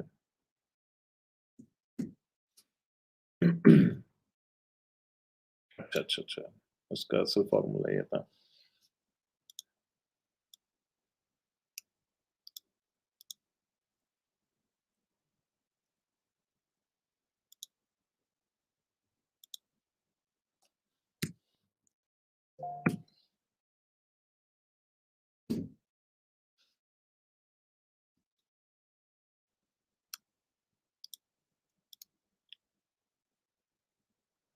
5वें साल $1,000,000 बन रहा है। $1,00,000 को अगर आप 50% की रफ्तार से ग्रो करने में कामयाब हो जाते हैं। तो अब एक शख्स मुझसे कहता है जी मैं ज़ीरो से स्टार्ट कर रहा हूँ सफ़र मैं कहाँ से करूँ भाई? मैं तो सनी भाई बिल्कुल ही ज़ीरो पे हूँ, फ्रीलांसिंग करने की कोशिश कर रहा हूँ। भाई कहीं से भी स्टार्ट करें, ज़ीरो से स्टार्ट करें, ज़िंदगी का सफ़र कहीं से भी करें, मार खाएँ, पिटें, खपें, जो भी है करना पड़ेगा आपको। आपको अपना पहले किचन का मसला हल करना है, पेट का मसला हल करना है। आपके पास तो यही अपॉर्च्युनिटी बहुत है कि इन्वेस्टर कहता है कि 100% मैं इन्वेस्ट करूँगा, मैं आपकी बूट कैंप की फीस भी मैं ही भरूँगा, 100% इन्वेस्ट भी मैं ही करूँगा, 10% इक्विटी भी दूँगा, $200 सैलरी भी दूँगा। इसके बाद कंप्लेन करने का हक नहीं है आपका। आपका कोई हक नहीं पहुँचता कंप्लेन करने का, कि जी हमारा क्या होगा? हक ही नहीं है कंप्लेन करने का। इससे ज़्यादा क्या आपको एक पावरफुल इकोसिस्टम मिल सकता है कि इन्वेस्टर आपके लिए ये सब करने के लिए तैयार है। तो भाई आप थोड़ी अपनी विजिबिलिटी बढ़ाएँ, एंगेजमेंट बढ़ाएँ ग्रुप के अंदर। आपको लोग स्पॉन्सर करने के लिए तैयार हैं, 100% इन्वेस्टमेंट करने के लिए तैयार हैं, 10% इक्विटी देने के लिए तैयार हैं, $200 देने के लिए तैयार हैं। 2-3 ऐसे क्लाइंट्स हैं आपके $500-600 किचन का मसला हल हो गया। 10-10, 10-10% की आपने लेट्स से 3 इक्विटियाँ इकट्ठी कर ली हैं। मेहनत करें ना आप 1 साल काम करें, ग्रो करें उन अकाउंट्स को ग्रो करें। आप अपना पहला 10-12 हज़ार डॉलर इकट्ठा करें बस, कुछ भी करें। साल लगाएँ, 2 साल लगाएँ, 3 साल लगाएँ। अपना 10 से 15 हज़ार डॉलर इकट्ठा करके किसी के साथ पार्टनरशिप में 50-50 पे अकाउंट लॉन्च करें। भैया आपका जर्नी लंबा है। $25,000 से स्टार्ट करें। अब नफीसा के अकाउंट की एग्ज़ाम्पल आपने देख ली है। £25,000 से स्टार्ट हुआ है और ये £1,30,000 का उसका पोटेंशियल नज़र आ रहा है कि ये बिक जाएगा। आपका भी एक दिन बिक ही जाएगा। अगर आपने पहला $1,00,000 बना लिया डन। 7वें 8वें साल में पोटेंशियली मिलियनर बन सकते हैं। ये है सारी गेम। पहला $1,00,000 से स्टार्ट हो रहा है सफ़र आपका। पहला $1,00,000 कैसे आ रहा है? पहला $1,00,000 आपकी फ्लिपिंग से आ रहा है। पहला अकाउंट जो आपने बिल्ड किया, आपने उसको फ्लिप कर दिया। उससे आपने लाख डेढ़ लाख डॉलर बना लिया। उस लाख डेढ़ लाख डॉलर की हेल्प से आप 7वें साल मिलियनर बन जाते हैं। कॉन्सेप्ट क्लियर हुआ? तो ज़ीरो से सफ़र स्टार्ट किया, $1,00,000 तक पहुँचते-पहुँचते शायद आपके 3-4 साल लग जाएँ, शायद इससे ज़्यादा लग जाएँ। लेकिन उसके बाद जर्नी क्लियर नज़र आ रहा है, लाख के ऊपर 7वाँ साल मिलियनर है आपका, कैलकुलेशंस के मुताबिक। 5वाँ, 6ठा, 7वाँ साल। ठीक है? ये बस आप लोगों के थोड़े आइडियाज़ देने थे। आप लोगों के दिमाग को ओपन करना था मैंने। थोड़ा-सा कॉन्सेप्ट क्लियर हो गया आप लोगों का। थोड़ी-सी विज़िबिलिटी बढ़ गई अब आप लोगों की, थोड़ा सा पाथ नजर आ जाएगा आप लोगों को। बस यही आज के सेशन का मकसद था कि आप लोग अपने डायरेक्शंस क्लियर करें। एक एक दो दो साल में मिलियनर बन जाऊंगा, ऐसा कोई चक्कर नहीं है। 10 साल, 5, 10, 15, 3 स्टेजेस हैं। डिफरेंट लोग, कुछ लोग 5 साल में बनेंगे, कुछ 10 में बनेंगे, कुछ 15 में बनेंगे। ठीक है जी। ऑल राइट गाइस, आज फिनिश करते हैं सेशन को। आप लोगों को क्लैरिटी देनी थी आज की। माइक्रो एजेंसीज के बारे में भी सुन लें आप लोग। माइक्रो एजेंसीज अमेजिंग कॉन्सेप्ट है, अमेजिंग कॉन्सेप्ट है। um, ये fine liner bottom liner formula जबरदस्त निकला। मेरे पास कोई बच्चा आता है कि मुझसे मैं फोकस नहीं कर पा, भाई किसी फोकस वाले के साथ पार्टनरशिप कर लो। जी सनी भाई, मैं बॉटम लाइनर हूँ, मैं दिन को काम नहीं कर सकता, मैं रात को कर सकता हूँ। भाई फाइन लाइनर वाले के साथ पार्टनर कर लो आप। तो ये जो फाइन लाइनर और बॉटम लाइनर्स हैं जो आपस में पार्टनरशिप्स की, एक्सेलेंट रिजल्ट आया इसका। क्या ये बिजनेस फ्लिपिंग है? जी, ये बिजनेस भी फ्लिप हो सकता है अगर आपके पास 10 क्लाइंट्स हैं और उन्होंने कॉन्ट्रैक्ट साइन किए हुए हैं। तो वो 10 क्लाइंट जिन्होंने कॉन्ट्रैक्ट साइन किए हुए, कॉन्ट्रैक्ट्स बिकते हैं। ये जो फाइवर से $50 कभी आ गया, कभी $100 आ गया, ये नहीं बिक सकता। इसकी कोई औकात नहीं है। जो असल चीज बिकने वाली है वो 10 कस्टमर हैं। एक कस्टमर ने कॉन्ट्रैक्ट साइन कर दिया है कि मैं 12 महीने तक आपको हर महीने $500 दूंगा, ये बिकेगा आपका। और किस मल्टीप्लायर पे बिकेगा? 15 महीने के मल्टीप्लायर पे बेचते हैं आप लोग। तो 10 कस्टमर $500 वाले $5000 महीने का देते हैं। ठीक है, तो 1 साल का $60,000 बनता है और 1.5 साल का ये $90,000 बनता है। अब आप दूसरी किसी एजेंसी, बड़ी एजेंसी आके कहती है कि ठीक है, मैं आपको निगोशिएट कर लिया, $70,000 $80,000 मैं आपको दे रहा हूँ, ये 10 क्लाइंट्स मुझे दे दें आप अपने। आपने वो 10 क्लाइंट ग्रेसफुली ट्रांसफर करके अपने नेक्स्ट एजेंसी को दे दिए। अब आप आजाद हैं। आपकी जेब में $60,000-70,000 आ गया। आप 2 पार्टनर्स थे, एक फाइन लाइनर, एक बॉटम लाइनर, 4 एम्प्लॉइज थे आपके। आपने $30,000 आपस में स्प्लिट किया, चलो जी अपना पीएल लॉन्च करते हैं। जो असल वेल्थ क्रिएशन है तो आपके पीएल में ही है, जो असल वेल्थ क्रिएशन है, जिसमें आप 7वें साल मिलियनर बन सकते हैं पोटेंशियली। तो आप दोनों पार्टनर्स मिल के अपनी लॉन्चेस करनी शुरू कर दें। सबसे बेस्ट लॉन्च मेरी नजर में $1 लाख के पे 3-4 लॉन्चेस होती हैं, एक आध फेल हो जाती है, एक आध ब्लॉकबस्टर निकलती है। सबसे बेस्ट अप्रोच है मेरी नजर में, सबसे बेस्ट अप्रोच है, जिसमें अकाउंट 50, 60, 60, 80% की रफ्तार से ग्रो कर रहा होता है, हर साल ग्रो करता है। विद इन नेक्स्ट 4-5 ईयर्स आपका $1 मिलियन बन चुका होता है। ठीक है, ये आप लोग यूज कर सकते हैं अप्रोच। ओके जी, फिनिश करते हैं आज के सेशन को। इंशाल्लाह फिर आप लोगों से जल्दी मुलाकात होगी। ओके जी, अल्लाह हाफिज। अल्लाह हाफिज। नवीद, एक्सट्रीम कॉमर्स के लिए आप ग्रुप देख लें, और एक्सट्रीम कॉमर्स की फेसबुक का ग्रुप है, आप उसको ज्वाइन कर लें। ओके जी, अल्लाह हाफिज, अल्लाह हाफिज।